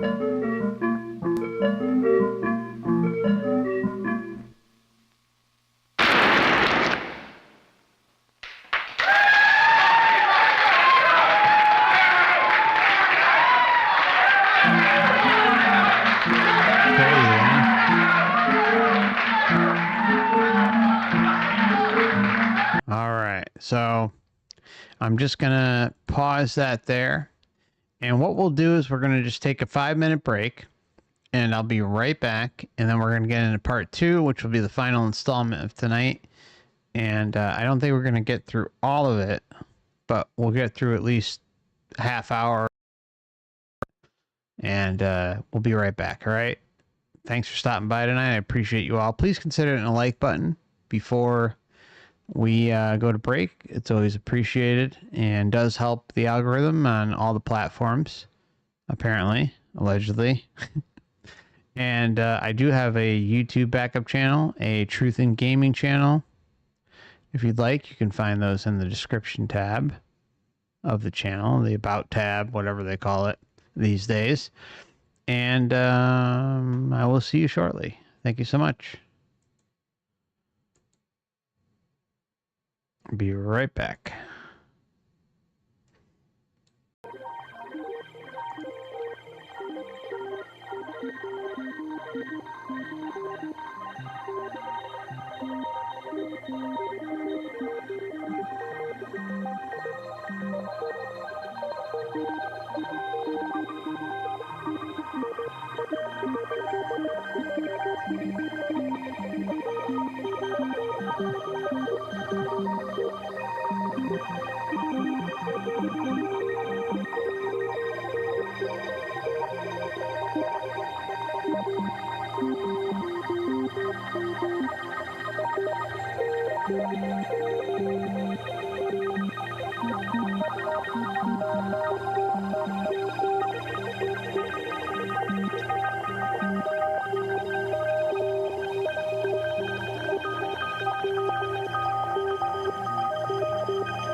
friends. Be about 1 more minute. Be right back.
Back, my friends. Thank you for your patience as always. I just want to give a big thank you to a few who, well, all of you, of course, but a few super chats. There was one while we were gone, one made on January 2nd by Justin. Justin donated a stripe. Appreciate you very much. And then David Roman, good friend of the channel, he donated a couple times too. Thank you so much. Appreciate you, my friend. Appreciate you, Justin. That was very, very kind of you. And then also Holiday Fairchild over on Odyssey. Thank you much. She says, we appreciate you so much, Mark. Thank you for streaming tonight. Thank you. And Dave sent a super chat on YouTube earlier saying, best YouTube channel covering the Soul Trap. My goal is to get this channel to 30,000 subs by 2026. Please support, like, share. This is everywhere. Thank you so much, Dave. Appreciate you, my friend. Thank you. Okay. And all of you. Yeah, I mean, this channel really is found by you guys. I'm telling you, the algorithm is not doing me any favors. I think it helped me a little bit in the very beginning, especially when I was streaming like 2-3 times a week, but not anymore. It just is what it is. Oh, Knack, thank you so much, my friend. Knack also sent a super chat for $19.99. Appreciate you. Says you are amazing. Thanks, brother. Thank you so much. Very kind of you. Thank you. All right, so what we're going to do is we're going to get back into the stream. So yeah, there's a discussion about the OA in the chat room on YouTube. Definitely recommend checking it out. It's a Netflix show. It only lasted for 2 seasons, but It's got a lot of truth bombs in it, but obviously you got to read between the lines. Calvin brought up a good point that there's propaganda. Of course there is. And, you know, it's you've got mainstream narratives, mainstream kind of NDE narratives in there, but at the same time, it also goes to the root of the deception of the realm and experiencers. So does, what's the show? I always draw a blank when I'm talking about the show.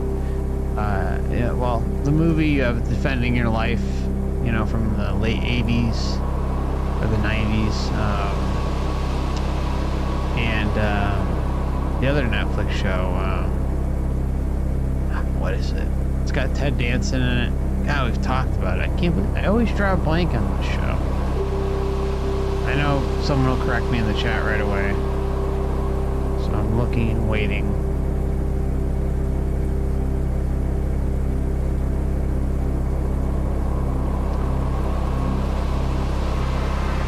Music's drowning me out. Okay. Yeah, The Good Place. The Good Place. Check out The Good Place. That's another one. I mean, it's insane how much truth is in The Good Place. It's just, that's like a soul trap show if I've ever seen one. And of course, it's got its bullshit too. It's propaganda, but everything does, right? Okay, so let's do this. We're gonna go into part 2. I'm not exactly. Oh, what happened there? Hold on one moment. I'm not exactly sure how long we're going to get into this, but we're going to at least get into the first 20 minutes of it. Oh, you know what? I'm sorry. I wanted to show a comparison before we got into with NDEs. So just let me get this queued up. And I want you to hear, especially this first guy. All right. Not this woman who's... All right. Why is it not showing? There we go. Are you kidding me? What the hell? All right, here we go. I don't know why it's doing that. All right, here we go. So just listen to what this guy says, and then the woman right after him. I'm not gonna play the whole clip. I think the woman's name is Marianne. I can't remember the guy's name. I believe I went over this whole mix, I don't know, maybe 2-3 years ago. But anyways, just hear what they say, and then think cult. Think cult and programming and deception and manipulation, and you'll hear the clear comparisons between the Earth realm and the astral realm as it pertains to near-death experiencers. Then blank. That's the last moment I remember of my waking consciousness.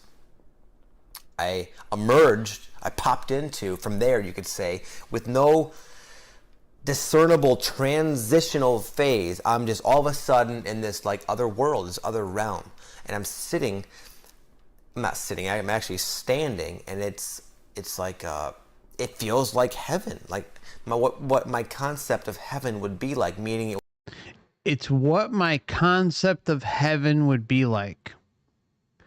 And that's what you're going to hear. You're going to hear about the customization. And he was just there. Well, why was he just there? Like, you know, when you look into this guy's story, you hear about how,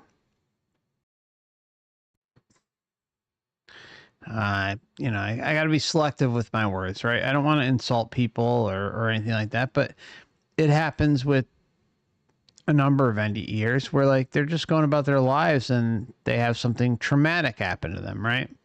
They're doing their thing, they're stuck in the material world, and then the Matrix life script, you know, throws a wrench in that.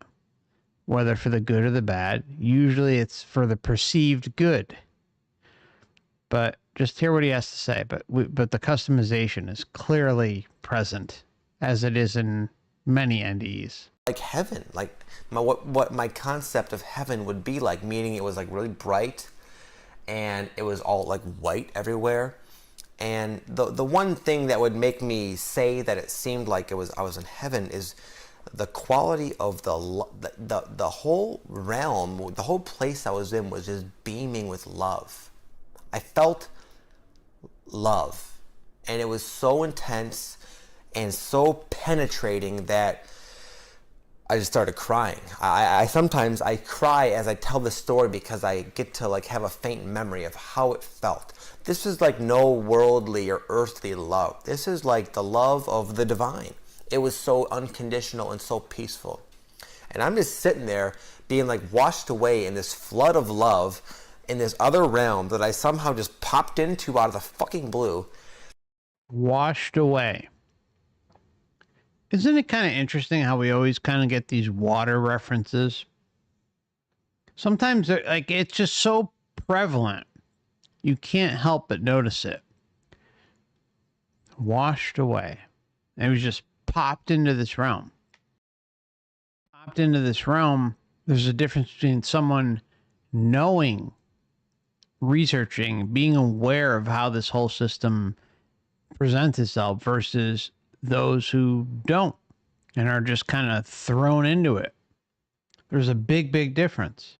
A realm that I somehow just popped into out of the fucking blue, and all of a sudden, before my very own eyes, I see an angel. I know, an angel? Really? Yeah, it was an angel. I shit you not, an angel. And it came over to me, and this angel looked like what I would think an angel looked like. It had wings. It had like this robe. It looked like what is it? Non-gender. I don't know what the word is, but not really a male or a female. Just like a glorious angelic being came up to me, and it like wrapped me in its wings, and it gave me this hug. And in that moment, the love I was feeling, that I thought was the most intense love I've ever felt in my entire life, exploded times a million. I just felt like I remembered that I was from there, or from a place like that I am a divine fragment of love, that is my true nature, that what I was experiencing in my life. See, all of a sudden, he becomes aware of the other part of the cult, the offshoot. We could say it's like kind of like a rogue part of the cult, because he went from the Earth cult to the Astral cult, and the Astral cult is confirming things he once was familiar with and can relate with, but like there was this blank transition period between his life on Earth and the Astral,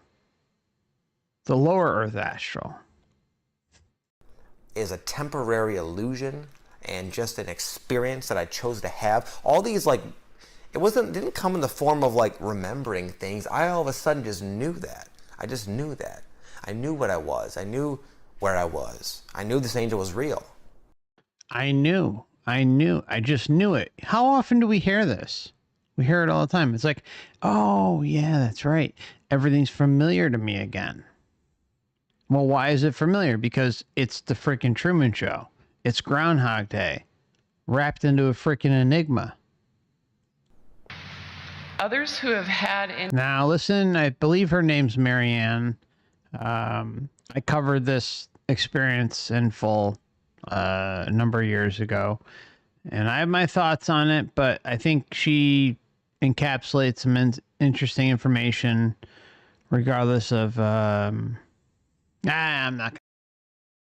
You know, if you want to see my opinion, you can go watch the video and check out the comment section. It just... Anyways, let's go. NDEs talk about the incredible, indescribable, unconditional love that they existed within when they were out of their bodies. Unconditional. And I experienced the same thing, but for me the word the phrase unconditional love, it doesn't work very well for me. For I one agree. thing, unconditional is a condition, and I'm very literal. See, I like that. And That's good. aside from that, the word love in the English language is pretty sloppy. You know, we love everything from French fries to our mothers. So I'm going to try to describe this feeling using different words. In this non-physical state of being, there's a profound sense of belonging. Everything about everyone that exists is not only accepted, but admired, respected, recognized, and celebrated.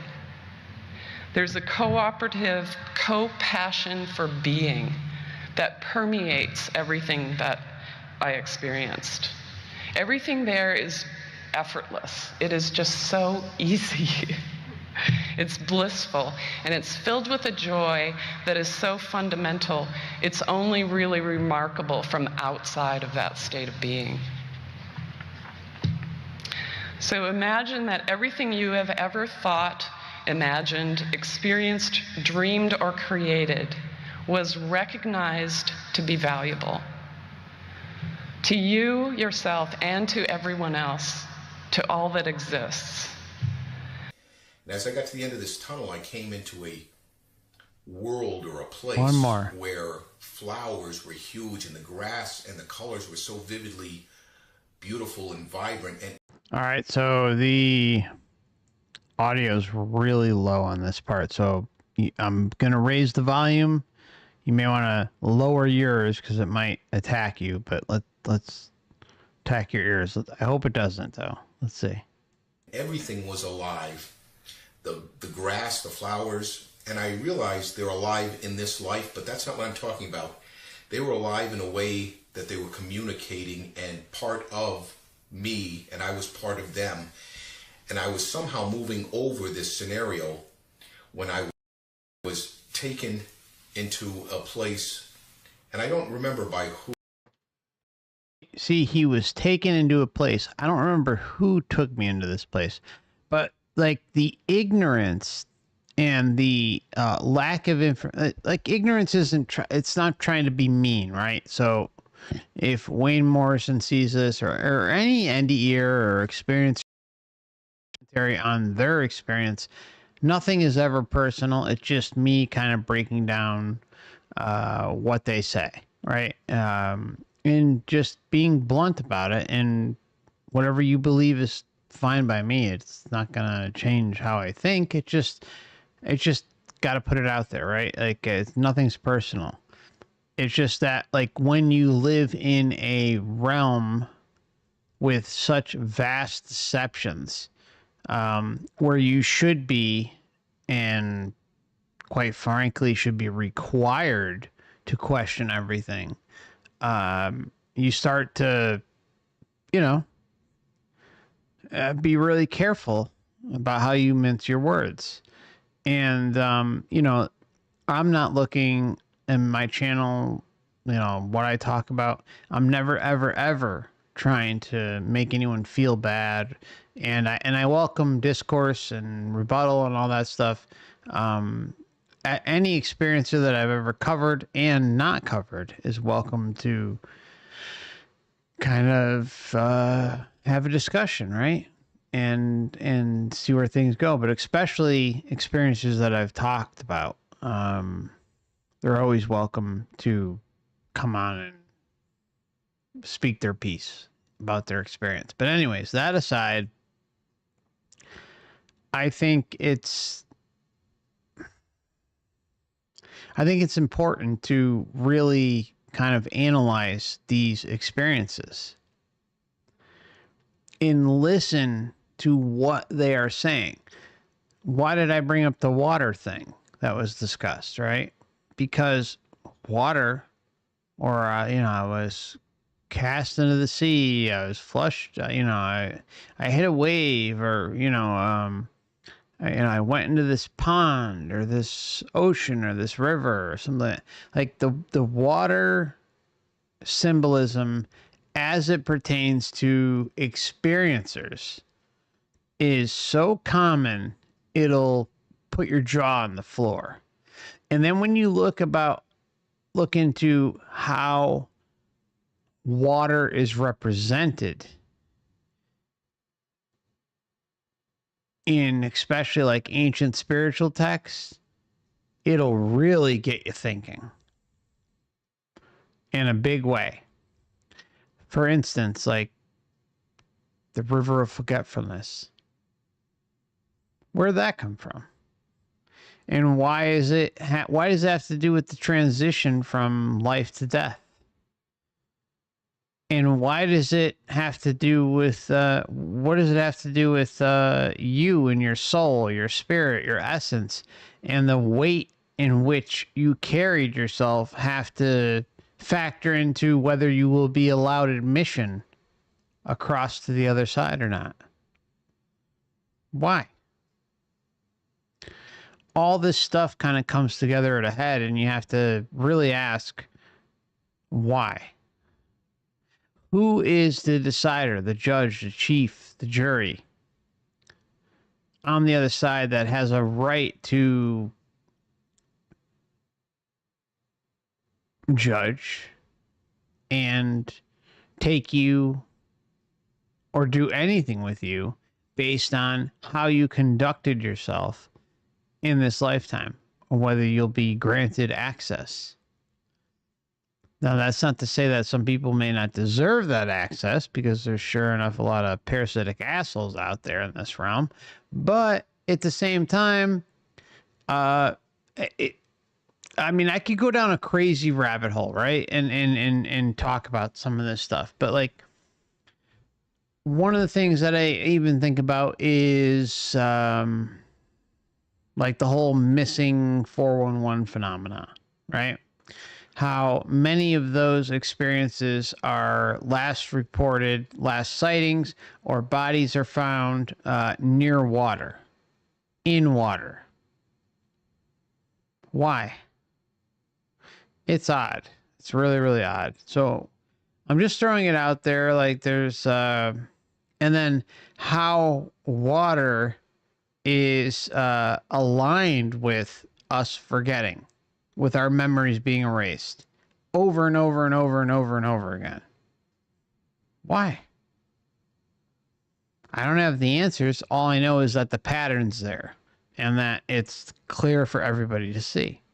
So we'll listen a little bit more, and then we'll move on right after Mr. Morrison's finished. But I was guided into this area. Where a bright light in the distance began to get closer and closer. And as the light got closer and closer, it just encompassed me in a full way that's not really possible to explain here. It wrapped me in a feeling of total peace and comfort that I had never known before and have never known since.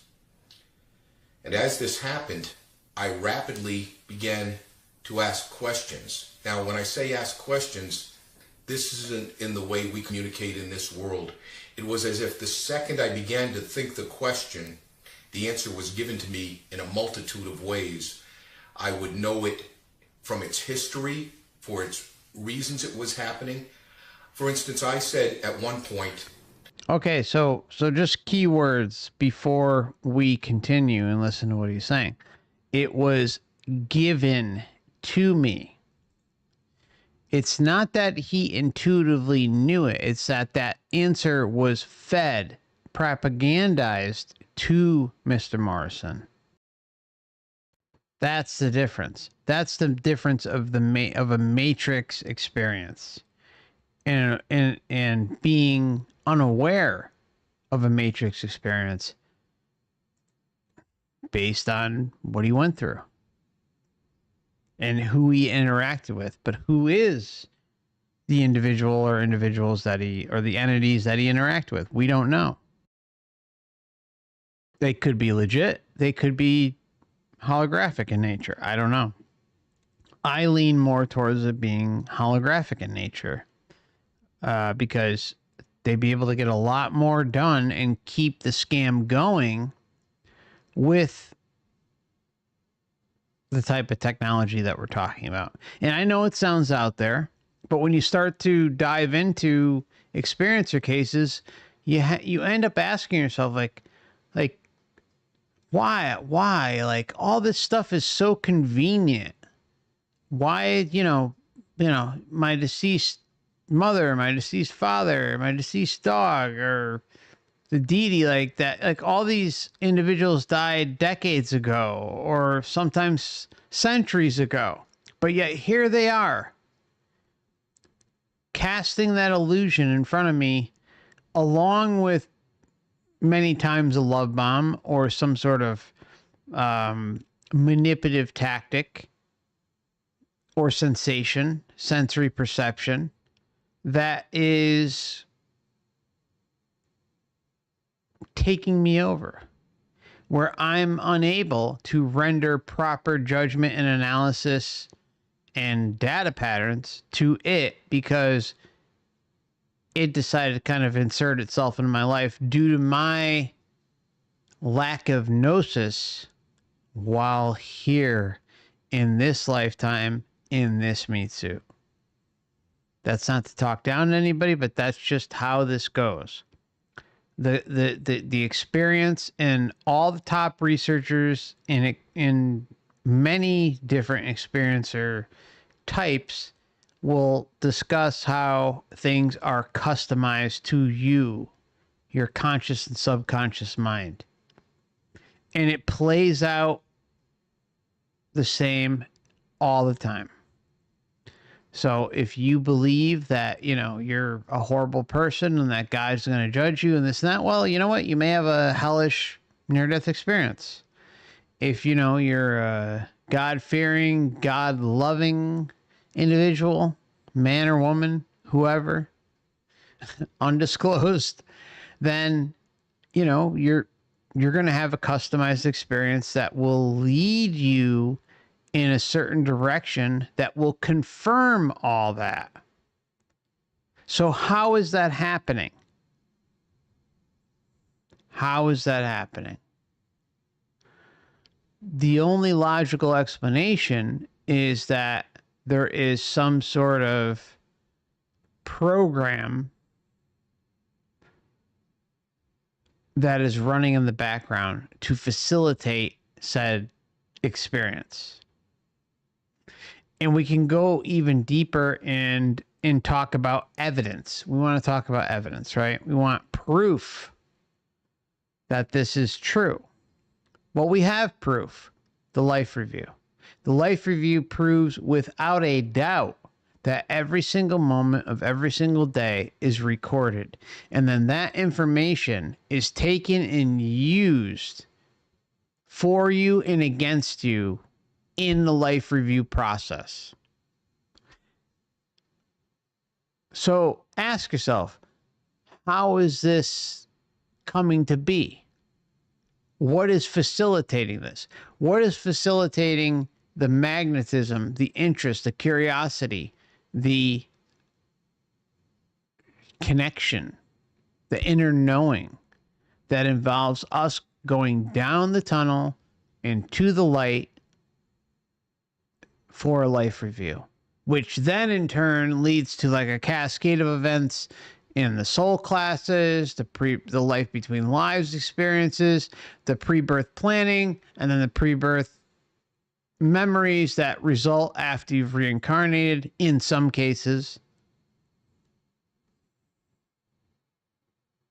It's all very convenient. It's like an assembly line. Why is it so convenient?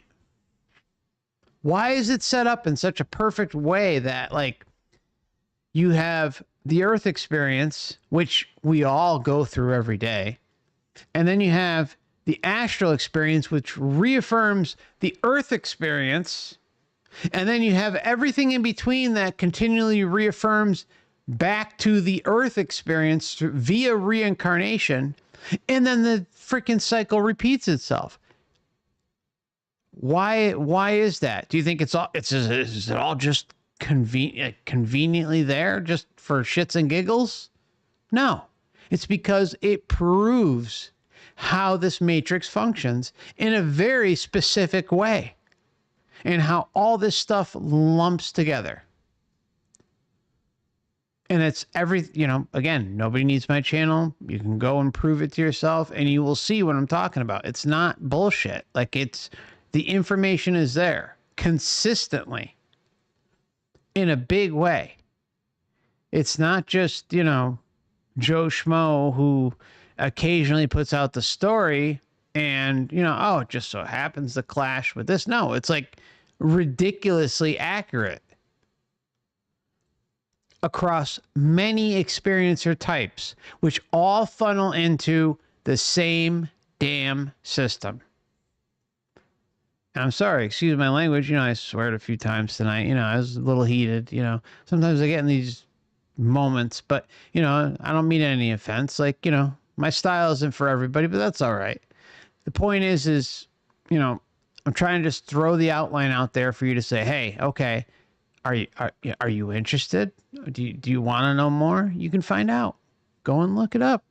You don't need my channel. You can go and look it up. And the only thing I would ask is, like, if a year or two from now, like, you see what I'm talking about, leave a comment. Say, hey, I see what you're talking about. I did my own research and I get it.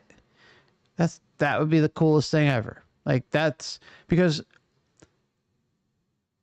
I didn't want to do this. Like, I didn't. I felt almost, I'm sorry, I'm just going to sidebar for a moment. Like, I felt almost like it was a duty to talk about this stuff because there were so few.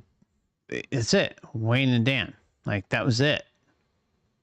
They are the OGs. And, when I started to see what they talked about in combination with a lot of stuff that I was already researching, it made way too much sense.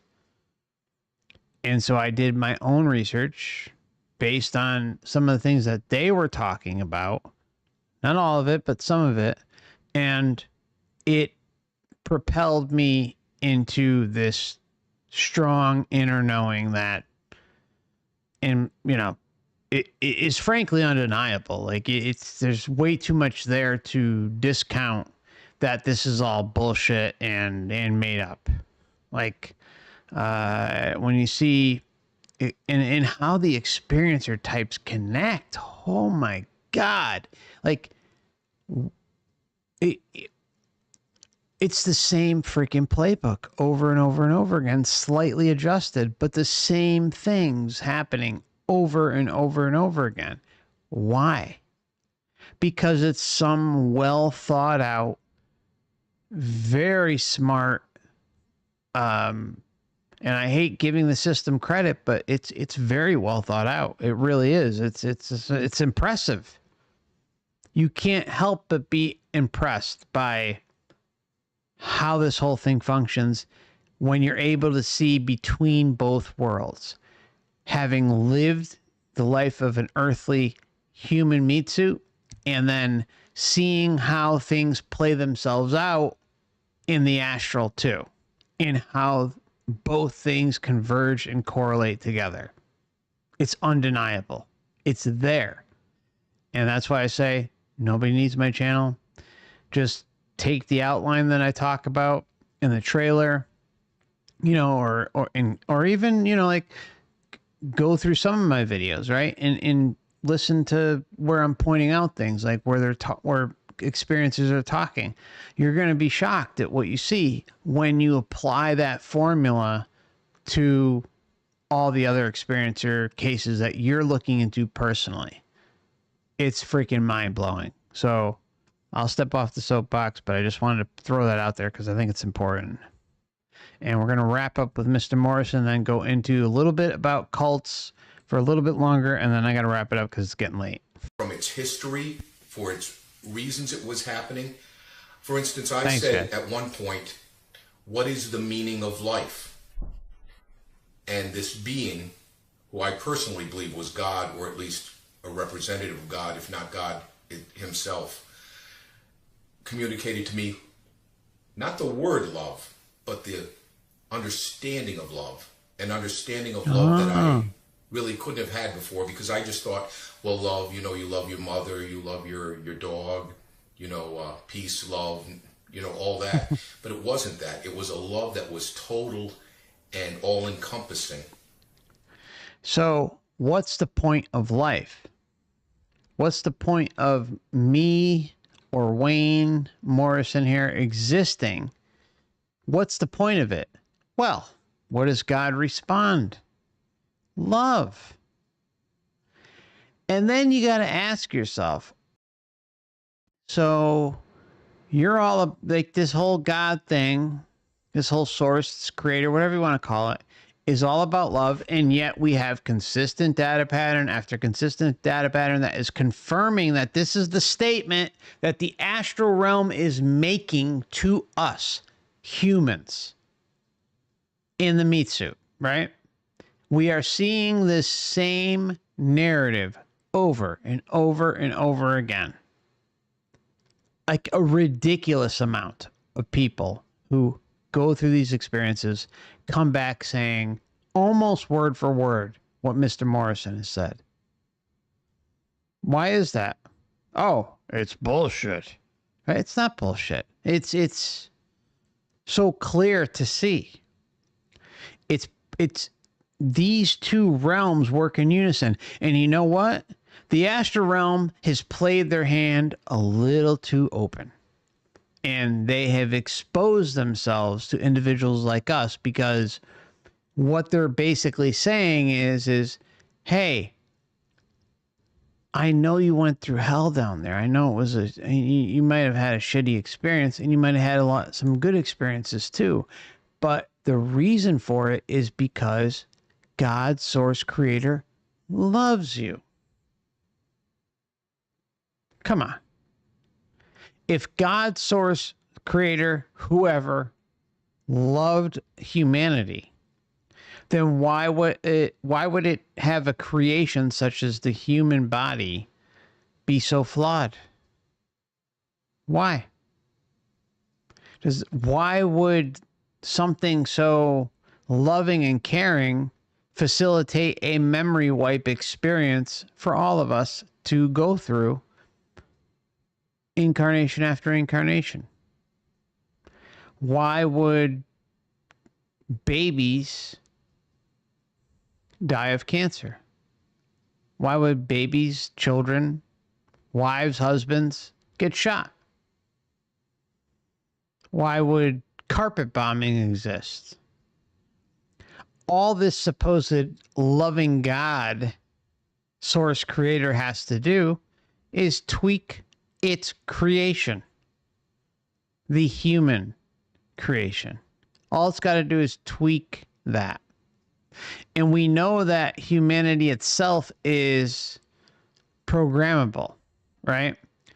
But humanity seems to always be programmed in the benefit of the system.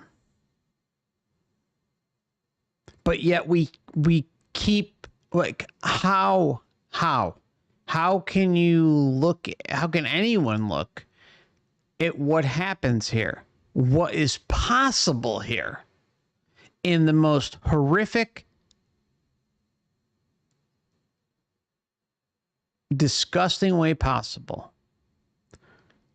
Things that can happen to other humans, children, adults, elderly, right?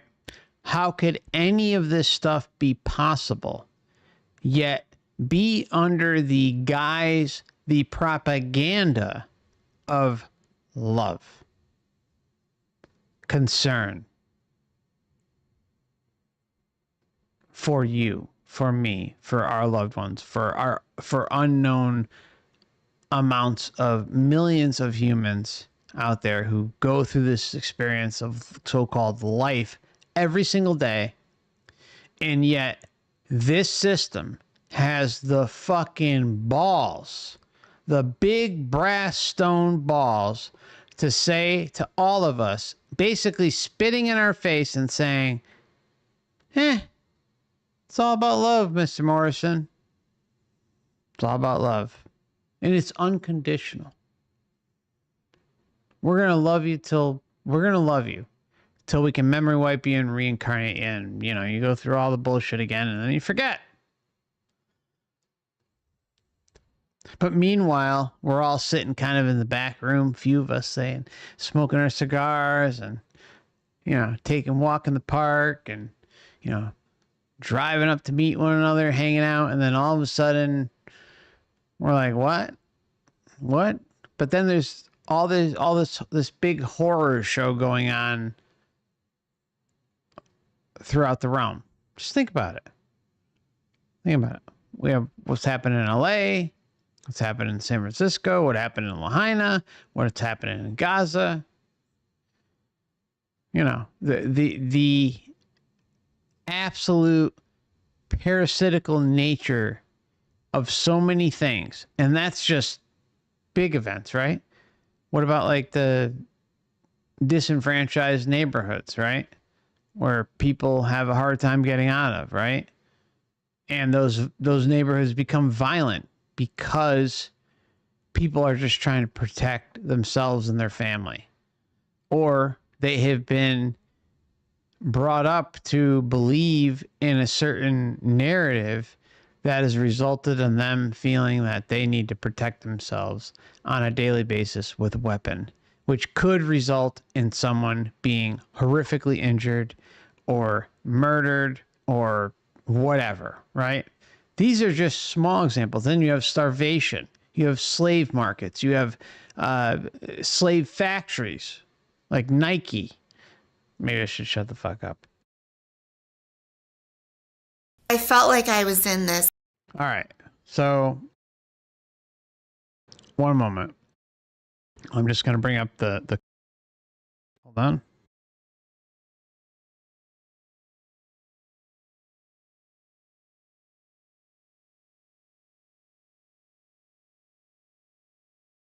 All right, here we go. Hopefully this comes up. Come on. Get up there. What the hell? Oh, that's right. I gotta switch it. Hold on. There we go. You still have to do that. A cult is a group started by an individual who claims that if you just give almost all or all of your decision making over to him or her, they will share with you some old secrets of the past that they've discovered, or they'll share with you new secrets that they've just discovered. But it's more a cultic relationship in which you, the follower, turn over your decision making to this person and you surrender and obey in return for them sharing with you their supposed secrets. Now, how familiar does that sound? You're going to give yourself over to something else, which AKA is the Grand Earth Cult, the pre-baked meat suit, which is programmed for manipulation and hypnosis via all sorts of media, religions, radio, whatever. All this stuff, frequencies, all this stuff is set up in such a perfect way for you and I and everybody here and everybody beyond to be manipulated in this cult of belief. There's no difference between what she's talking about with religious cults, high pressure cults, and the human experience as it pertains to believing in the bullshit that it is selling to us, and then that carries over into the astral at the time of death. How convenient that these two things just happen to converge. Is all this just happenstance? Is it just all just like an amazing convenience, like that it exists and that it impacts you, I, and everyone here? No, because it's designed this way on purpose. It's part of the programming. And so when we come here as human beings, we are, memory wiped, cleaned out, and reliant upon others to help take care of us, to get us into the world. And then we're also told that we should do things this way, that way, and the other thing in order to sustain our faculties of existence, our fears, which is shelter, food, like the basic necessities that require a human to exist in a way where they don't feel threatened. And they've done a hell of a good job in this specific incarnation that we're all here experiencing. Making to this person, and you surrender and obey in return for them sharing with you their supposed secrets. The main difference between organized, institutionalized, and recognized religions in the world and cults is that the recognized religions have the followers venerate God, place their adoration to God and abstract principles, whereas cults have the followers place the veneration and the adoration on the living cult leader. Cults tend to be totalistic. They tend to have a rule that covers everything. They tend to be totalitarian in that the cult leader has all of the power and decision making. Most of the modern day cults have a double set of ethics in which, as a member, you're to tell the truth to the other people in the group, but because the outside world are regarded as lesser beings, sinners, unenlightened, they can be lied to and tricked. Another quality of cults is that they are elitists, in which they believe that all the members are special persons and above others in the world, so that makes it all right for the double set of ethics to be used. Most cultic groups differ from altruistic and educational groups in our society because the primary purpose of cultic groups is to gather more members and to gather more power and money for the cult leader, so that it's primarily the promotion of the cult leader rather than the growth and development of the followers. What's wrong with cults is that they recruit deceptively, so that people, when they join, have no idea what the group is on occasion, and most of all, people don't realize what the bottom line is going to be, what joining the group is going to entail across time. And then what's wrong with cults, meaning why society criticizes cults, is that the cult leader grows wealthier and more powerful while trying to convey to the followers that he is helping them. But the main goal is to create more power and wealth for the cult and for the leader rather than for the benefit of the followers. I have had the pleasure of working with one former cult leader who he was more amazed This part's interesting. at how easy it was to get people to obey.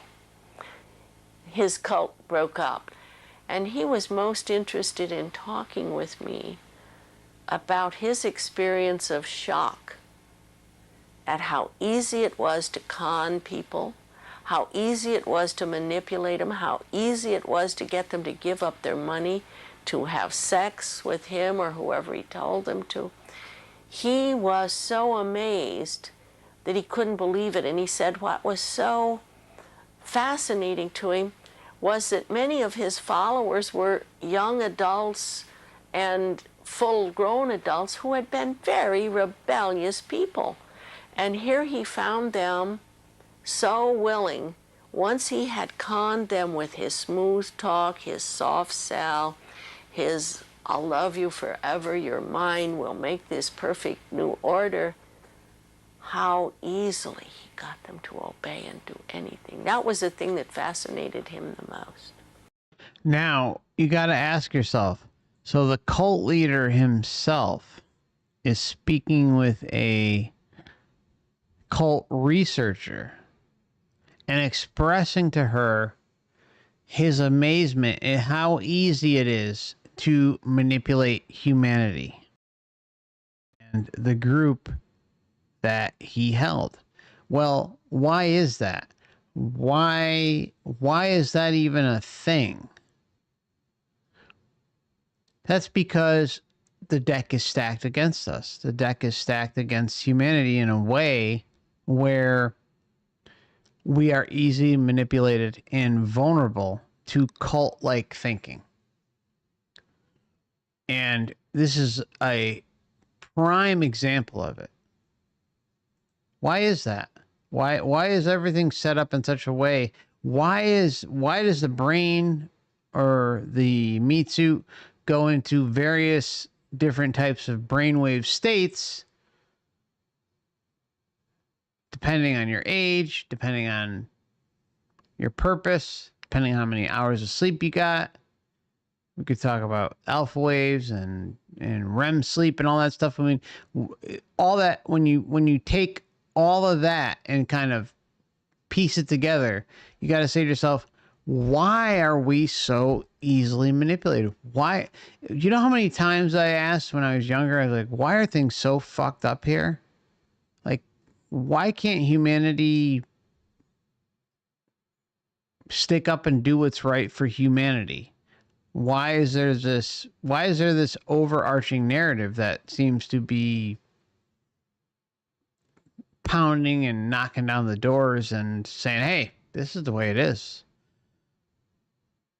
And either you accept it and go along with the system and buy into it, or if you don't, well, too bad, so sad, because everyone else is brainwashed into believing it, so you just got to deal with it. And that's where we're at. That's where we're at.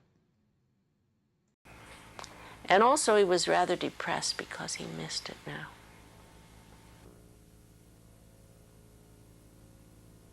In the United States today, it's estimated that there are approximately 5,000 cults. The lowest guess is about 3,000, up to 5,000 cults in the United States today. And some of the countries overseas regard cults as among our least desirable exports, because many cults start here and then have gone overseas. At various points in time, and especially during the past 2 decades, it's estimated that as many as 20 million people have been involved at one point or another. But at any particular point in time, the estimates are that there's about 2.5 to 3 million people at any point in time in these last 2 decades involved in a cult. The number of cults are growing, and the problem of cults is not fading. In fact, there are more cults today than there were 10 years ago. And when we think that the cult not only has an impact on the person that gets into the cult, but it has an impact on all of their family members, so that it is, the cult phenomenon is impacting on a large number of people in the world today. Okay, so there's a good question, assumption in the chat from Peter. He says, it sounds like Mark is arguing that the whole thing was set up beforehand. I kind of feel like it was hijacked at some point, as in the past, much better. Now, see, like, I've heard that before, and I'm not saying you're wrong. I'm not saying you're right, because all I'm saying is I don't know. I think the data speaks overwhelmingly that things haven't changed. So the only question I would ask Peter is, like, when you say I kind of feel like it was hijacked at some point, as in the past things seemed so much better. How were things better though? Like, what evidence is there to support that? I've heard that narrative in the Tartaria research community. I've heard that in the New Age community, like that, things were different and this and that. But like when you really dig into our history as humanity, there are certain common themes throughout, and those are, torture, murder, abuse, manipulation, deception, religion, statism, patriotism, sacrifice, child, animal, adult sacrifice, and sacrifice being one of the big ones. That is a very common narrative that goes way back and crosses many cultures. So I don't necessarily see what you're seeing. I'm not saying it doesn't exist. It hasn't existed here. It very well may have, but I don't see the evidence realm wide for it to be supported. And quite frankly, I don't also see that that there was this utopian Earth, even in regional areas. It's been proposed that it could exist. There's kind of like this segment in the ancient architecture area that says, oh, well, because buildings were so grandiose and incredible, and these cities were, grandiose and incredible and built with such precision that, everything was hunky-dory, but yet we don't have any evidence to suggest that. These are just statements being made by researchers who, in my opinion, are reaching. I don't know what to make of that because I wasn't there. And yet in the background, I see a lot of horrific shit that still went on during those times. The other thing, it's like, oh, because the architecture was, perfectly made and it was, made for humanity to thrive and all that stuff. If you start to kind of dive into the architecture aspect of things, especially the things that are still standing today, and that you can basically kind of verify that would be classified as ancient architecture, they seem to be always, churches, town halls, city halls, governors' mansions, they're always places of power, as Garrett would say. That they're places like footholds where the power structure would be.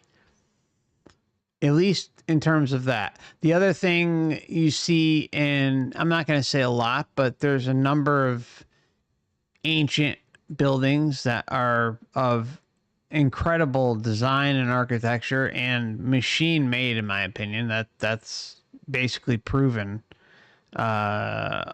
many times over in the realm. Sometimes you see like really freaking weird and messed up imagery.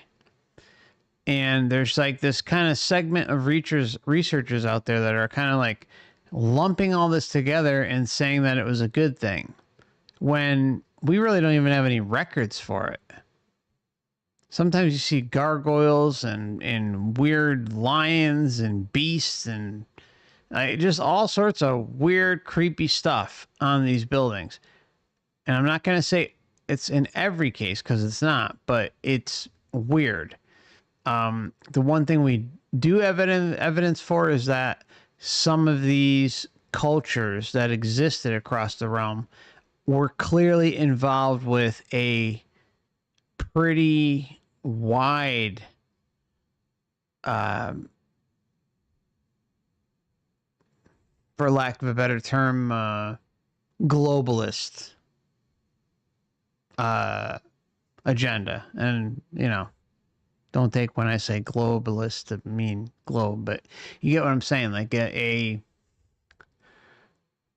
just don't see it. Like, I mean, the problem I have is how ritual sacrifice is so common in many, many cultures for no matter how far you look back. Like, it's just there. So I don't see the utopian Earth. I don't see that narrative being present enough, or even in factual ways that the texts are talking about these utopian periods, that would warrant a like things being, you know, overall better for humanity. And, you know, like, you know, things are messed up now and stuff like that. I don't discount at all the possibility that this place was hijacked, but what I'm looking at is what's in front of me now and what's in front of me in a documented history. And I just don't see the utopian side of things. I just don't think it's there. So that's just my opinion. You know, I try to look at things from a peaceful and more vibrant point of view, so that humanity was doing better. And I just missed it, I guess, or things like that. But at the end of the day, I just don't think it's there. I don't, and if it is there, it's like in very, very, very small numbers. But I just don't see it. I just don't. So that's just my opinion. You know, and as far as like the whole, like how humanity was taken over and stuff like that, there's been like things implied that has occurred, but we don't necessarily know for certain. We do know that the human body and many animals and beings up and down the food chain that are here on Earth are conveniently set up in a way that would facilitate a horror show. That much we know, because it's provable. You know, there's not just a human meat suit. You have dogs, you have cats, you have all sorts of beings who have sensory perception, pain receptors, pleasure receptors, and everything in between. And they're able to, you know, experience the full gamut of what it is to live in this matrix. But as far as there being something that, like, you know, like consistent data-wise, that proves like this place was like great and it was just taken over, there's just statements. There's not necessarily, in my opinion, evidence that backs that up. Just a lot of conjecture and hope. And there's nothing wrong with hope. There's nothing wrong with wanting it to be that way. It's the more comfortable route to exist in. I just don't see enough to support that it 100% happened. I just think it's... Anyways, that's just my opinion. All right, so we're going to do one more segment, and then we're probably going to wrap things up soon. So, what kinds of cults are there? Cults can be started around any content. There are religious-based cults, philosophical-based cults, cults formed around politics, health fads, outer space and flying saucer cults. I've even worked with people that came out of horse cults, where a person had formed a cult around the care and maintenance and learning to ride horses. I've worked with people that got into cults in which the whole group's life was put into wandering around the country waiting for a spaceship to come and pick them up. So that cults can be started around any topic. So that what I've noticed over the many years I've been studying cults is there's an ever-changing theme. As something in the society changes a little bit, there are some venal people, meaning self-serving, manipulative people, who realize how the big cults are able to manipulate people, and venal people with enough charisma to get a following start their own little closed, intense, cultic group. One of the changes we've seen is that the earliest cults were primarily youth cults in which the youth were recruited in, then put out on the street soliciting funds and more members. Then as some of the other cults sprung up and developed, they then started selling courses to adults, to people who are working, and in recent times have started selling their philosophies and their wares to the elderly, so that there's been a change across time as to who has been recruited by cults. What kind of cults? The term I missed brainwashing is a popular term describing what's classically called a thought reform program. And all those terms mean that a person or an organization has put into place a coordinated program of coercive influence and behavior control. See, the word cult refers to the relationship between the followers and the leader, in which the leader is all-powerful. And then the way the leaders, as we say in psychology, shape the behavior, make the person adopt the policies and attitudes, is done through a thought reform program. One of the fantasies, and it is a silly one indeed, that's gotten into our society is people think that someone that's been exposed to a thought reform program is turned into a robot or an automaton. And sometimes the cults try to play up that those of us who study thought reform are saying people are robots and automatons and mindless. No one has ever said that's what thought reform accomplishes. And there was a movie called The Manchurian Candidate and some other movies that gave the whole wrong idea of a thought reform program. A thought reform program merely puts into place ways to get you to put your old value system aside and make your decisions based on what you know the cult leader wants. And okay, so let's talk about that. Let's talk about the modern day cult leader who is basically the president of the United States or prime minister or wherever, right? Isn't it interesting how, like, when they are trying to get us to go along with something like bombings, wars, etc., the most absolute horrific shit ever, the war on terror, when all this stuff is being portrayed and cast down to the masses from a form of authority and knowing insider information, right? When that stuff is happening,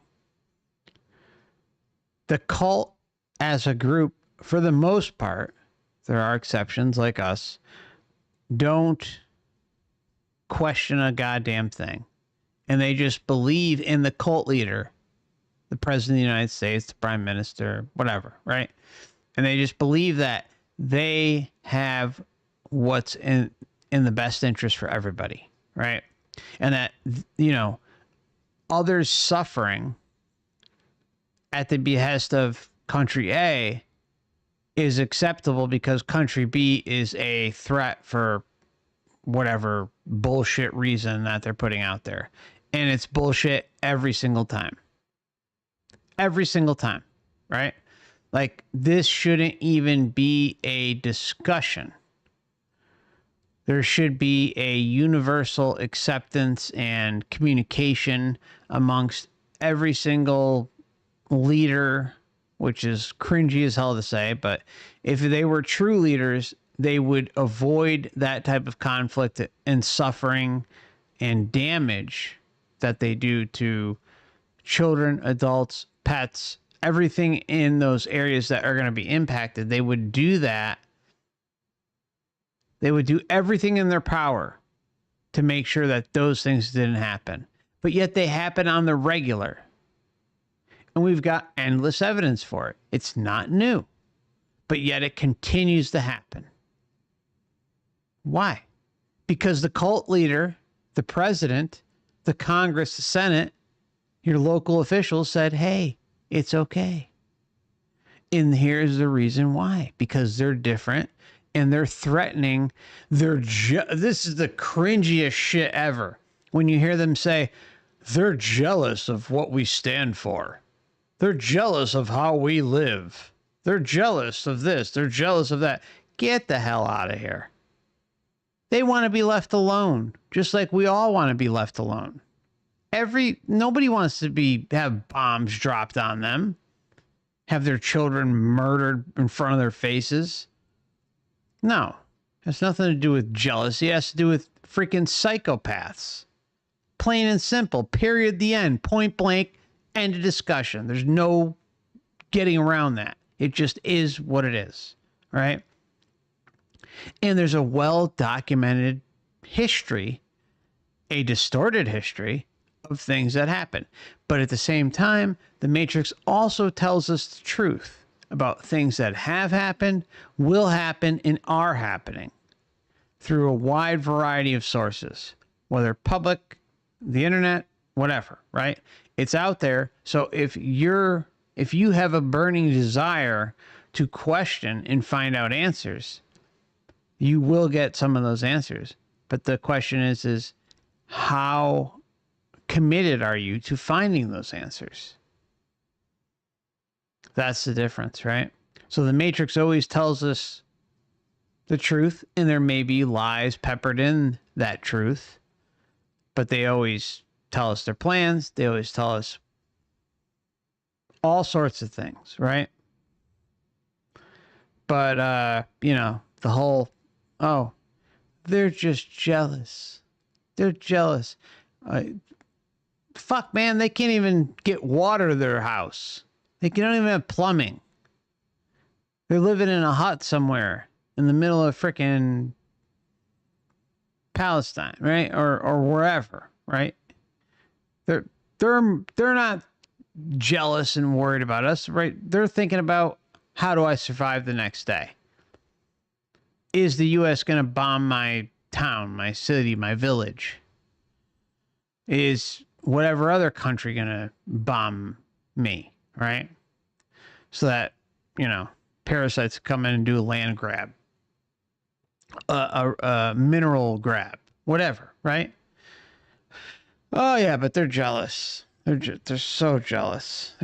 They are up all night, every night, just so jealous about you and I, and our way of living. And you know what? That jealousy equates to a threat. And so that threat must be responded to with bloody murder. The innocents get bombed. No big deal. It's all right. No problem. They'll be all right. And I can go on forever about this shit, right? It's so despicable what's happening out there. Will reward. But you're still making decisions, but you're making them in the context of what will keep you from getting in trouble and what will get you rewards within the cult. But brainwashing doesn't make a zombie.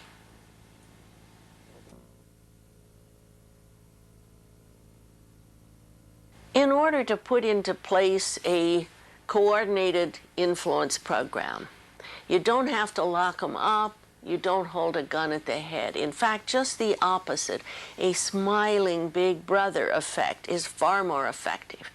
Social psychologists, manipulators, salesmen have known for centuries that the soft sell, that sugar and honey, is a much easier way than iron-fisted, demanding ways.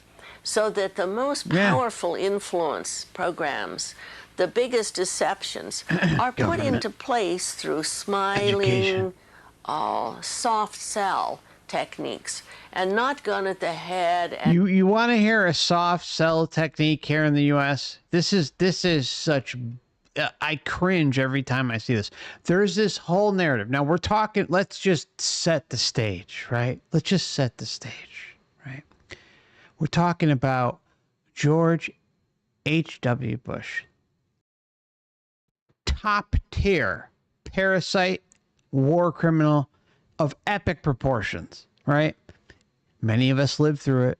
Many of us went through all the bullshit that happened a couple decades ago, or a little less, but you get what I'm saying, right? All right. One of the stupidest, lamest narratives out there that it's like, it's covert, right? It's like covert, but open ways to manipulate the minds of the people, right? You know how many times I've seen bullshit articles about him slipping candy to Michelle Obama? Or slipping candy to this one and at funerals, and it's like, what? What? And that's like a whole puff piece narrative that's out there, right? And like trying to like revitalize those days in him as if it was just this, no big deal. 1 million plus Iraqis, Afghanistan died. No big deal. It's all good. Here's a candy for Michelle Obama, aka Big Mike. Like, get the fuck out of here. Come on. And not gun at the head and not imprisoning people.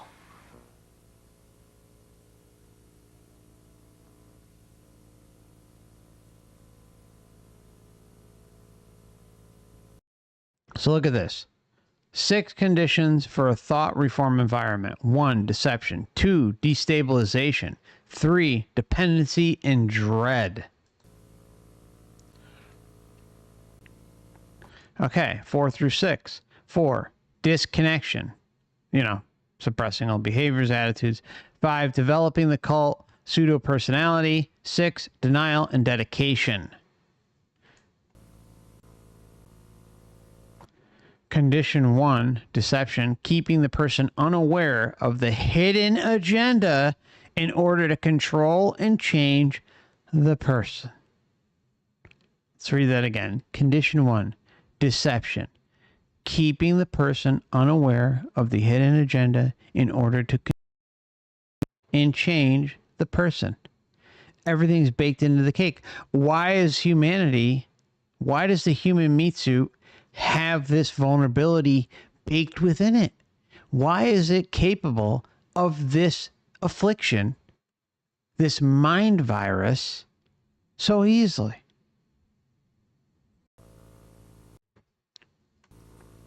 The person must be unaware that the management is changing his or her behavior with a double agenda.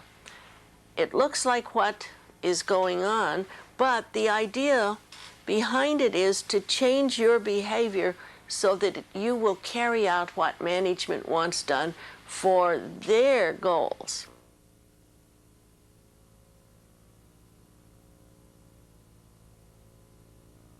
Deceptive recruiting. Many recruiters for cults do not reveal the true name of their group. And many of the large international cults have many corporations and organization names.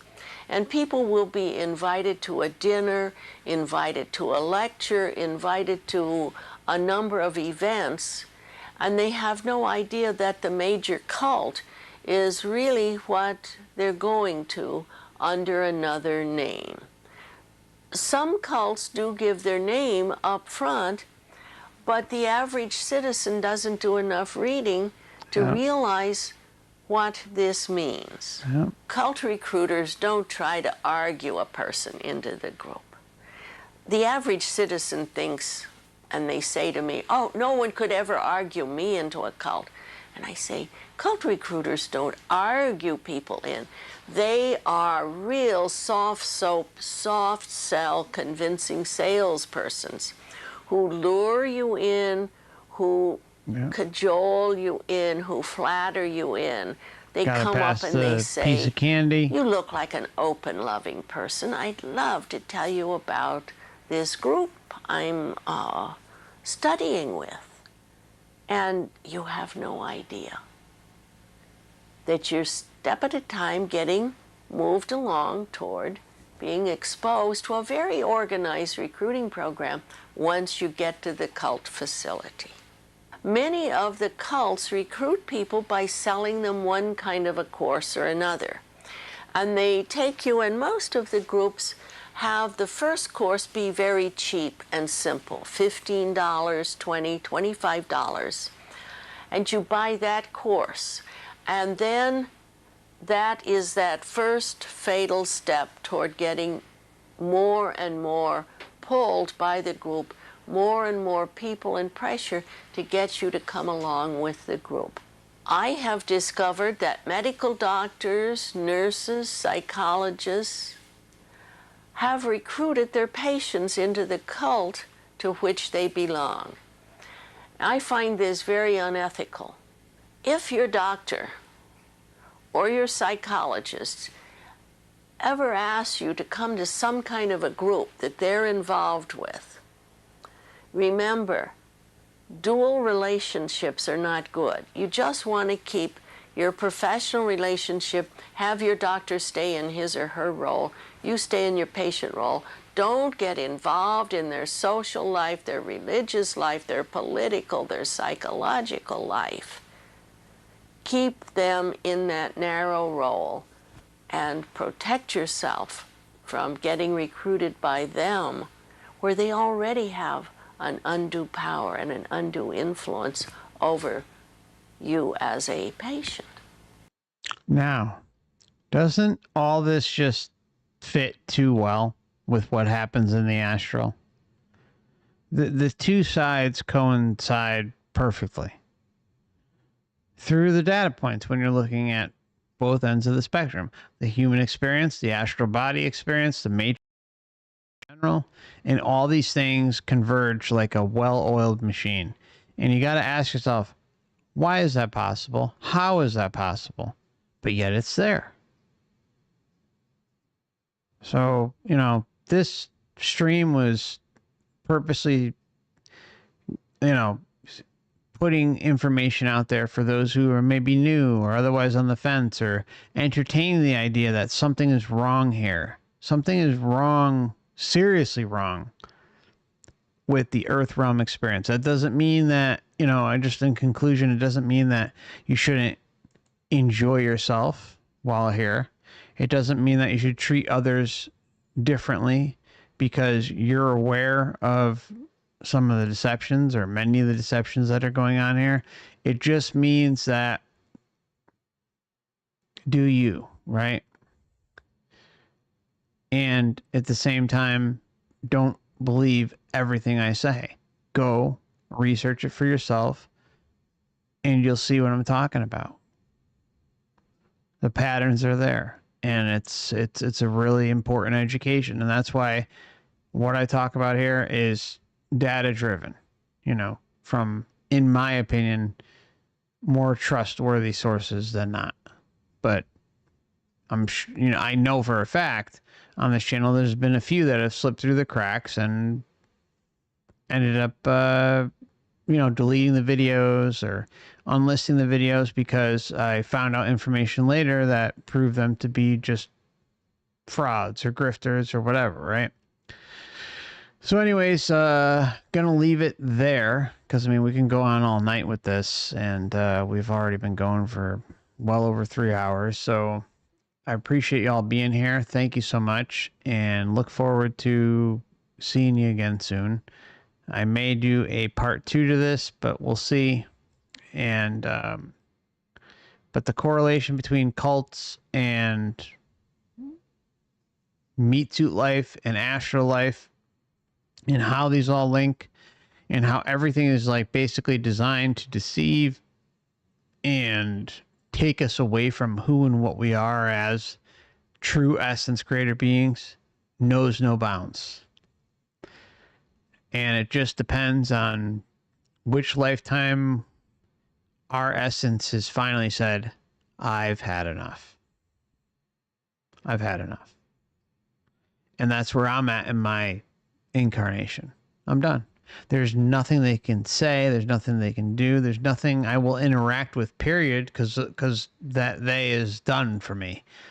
I will not interact with any of it. But there's nothing that can ever be thrown my way. No amount of money, no amount of comfort, no amount of anything that can be thrown my way to persuade me to ever end up back here. The playbook is out. There's a few of us that know about it. There's a few of us that see it. But the playbook of deception, manipulation, and parasitical behavior is more present than ever in this incarnation, and it's up to us to see it and not make excuses for it, or be patted on the head and say, oh, well, things are better and things are good. It's like, hey, life can be better. We can change that to some extent, but at the end of the day, before you go to sleep at night on your bed with your pillows and blankets and all that, there's someone, heck, they could be next door. They could be miles away. They could be countries away. But there's plenty of individuals out there who are suffering tremendous amounts of parasitical attacks, right? And then we can kind of go down the road of how karma works and how, well, it's like, oh, well, it's karmic retribution, right? Like, they're having a horrible life in this incarnation because, hey, they deserve it. Even though the acts that they may have committed were last lifetime, few lifetimes ago, that type of stuff can carry over, and that's proven consistently, again, in the data. So you got to ask yourself, like, does someone who, it's a crazy thought process, right? Because you can say, well, if someone committed murder in their last lifetime, do they deserve to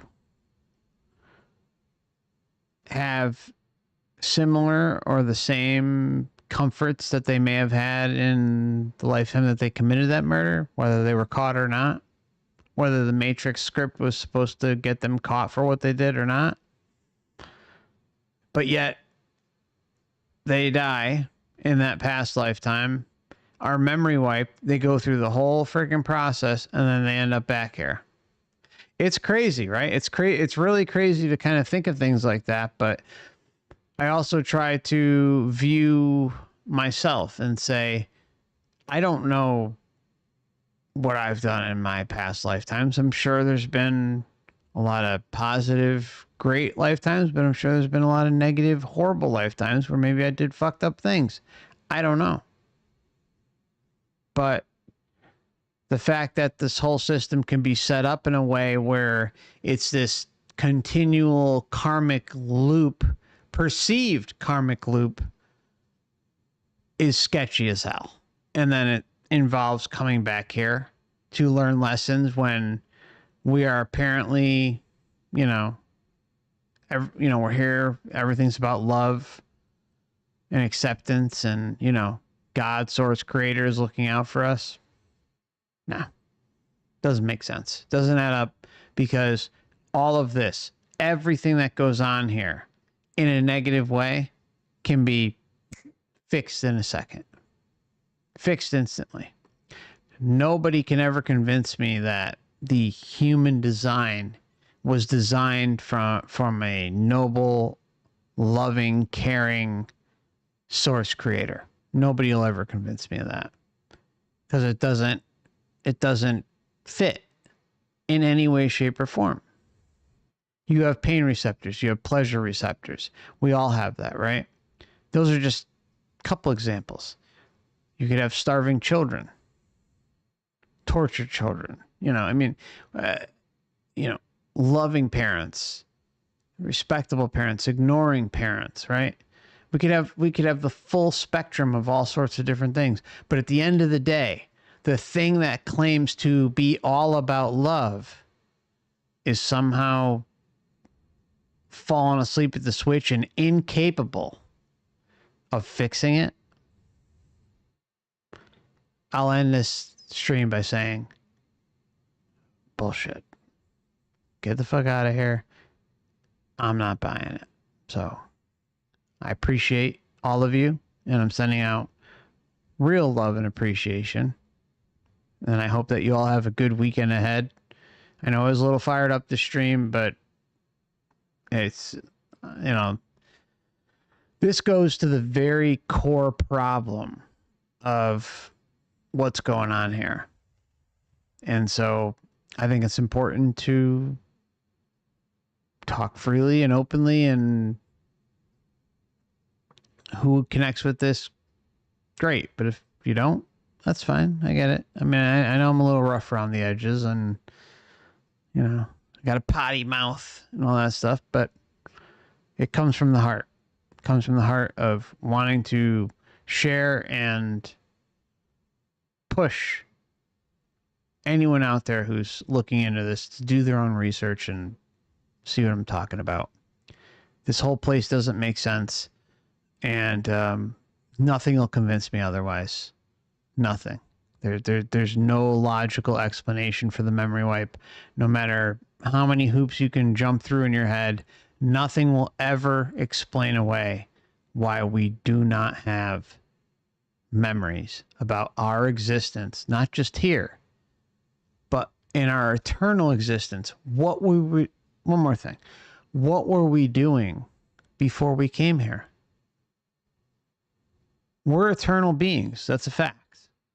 This whole experience in the meat suit is temporary and fraudulent, but also authentic at the same time.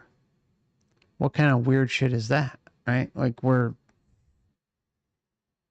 there's authenticity within because the true essence reverberates through the frequency of existence in this moment while we're experiencing it.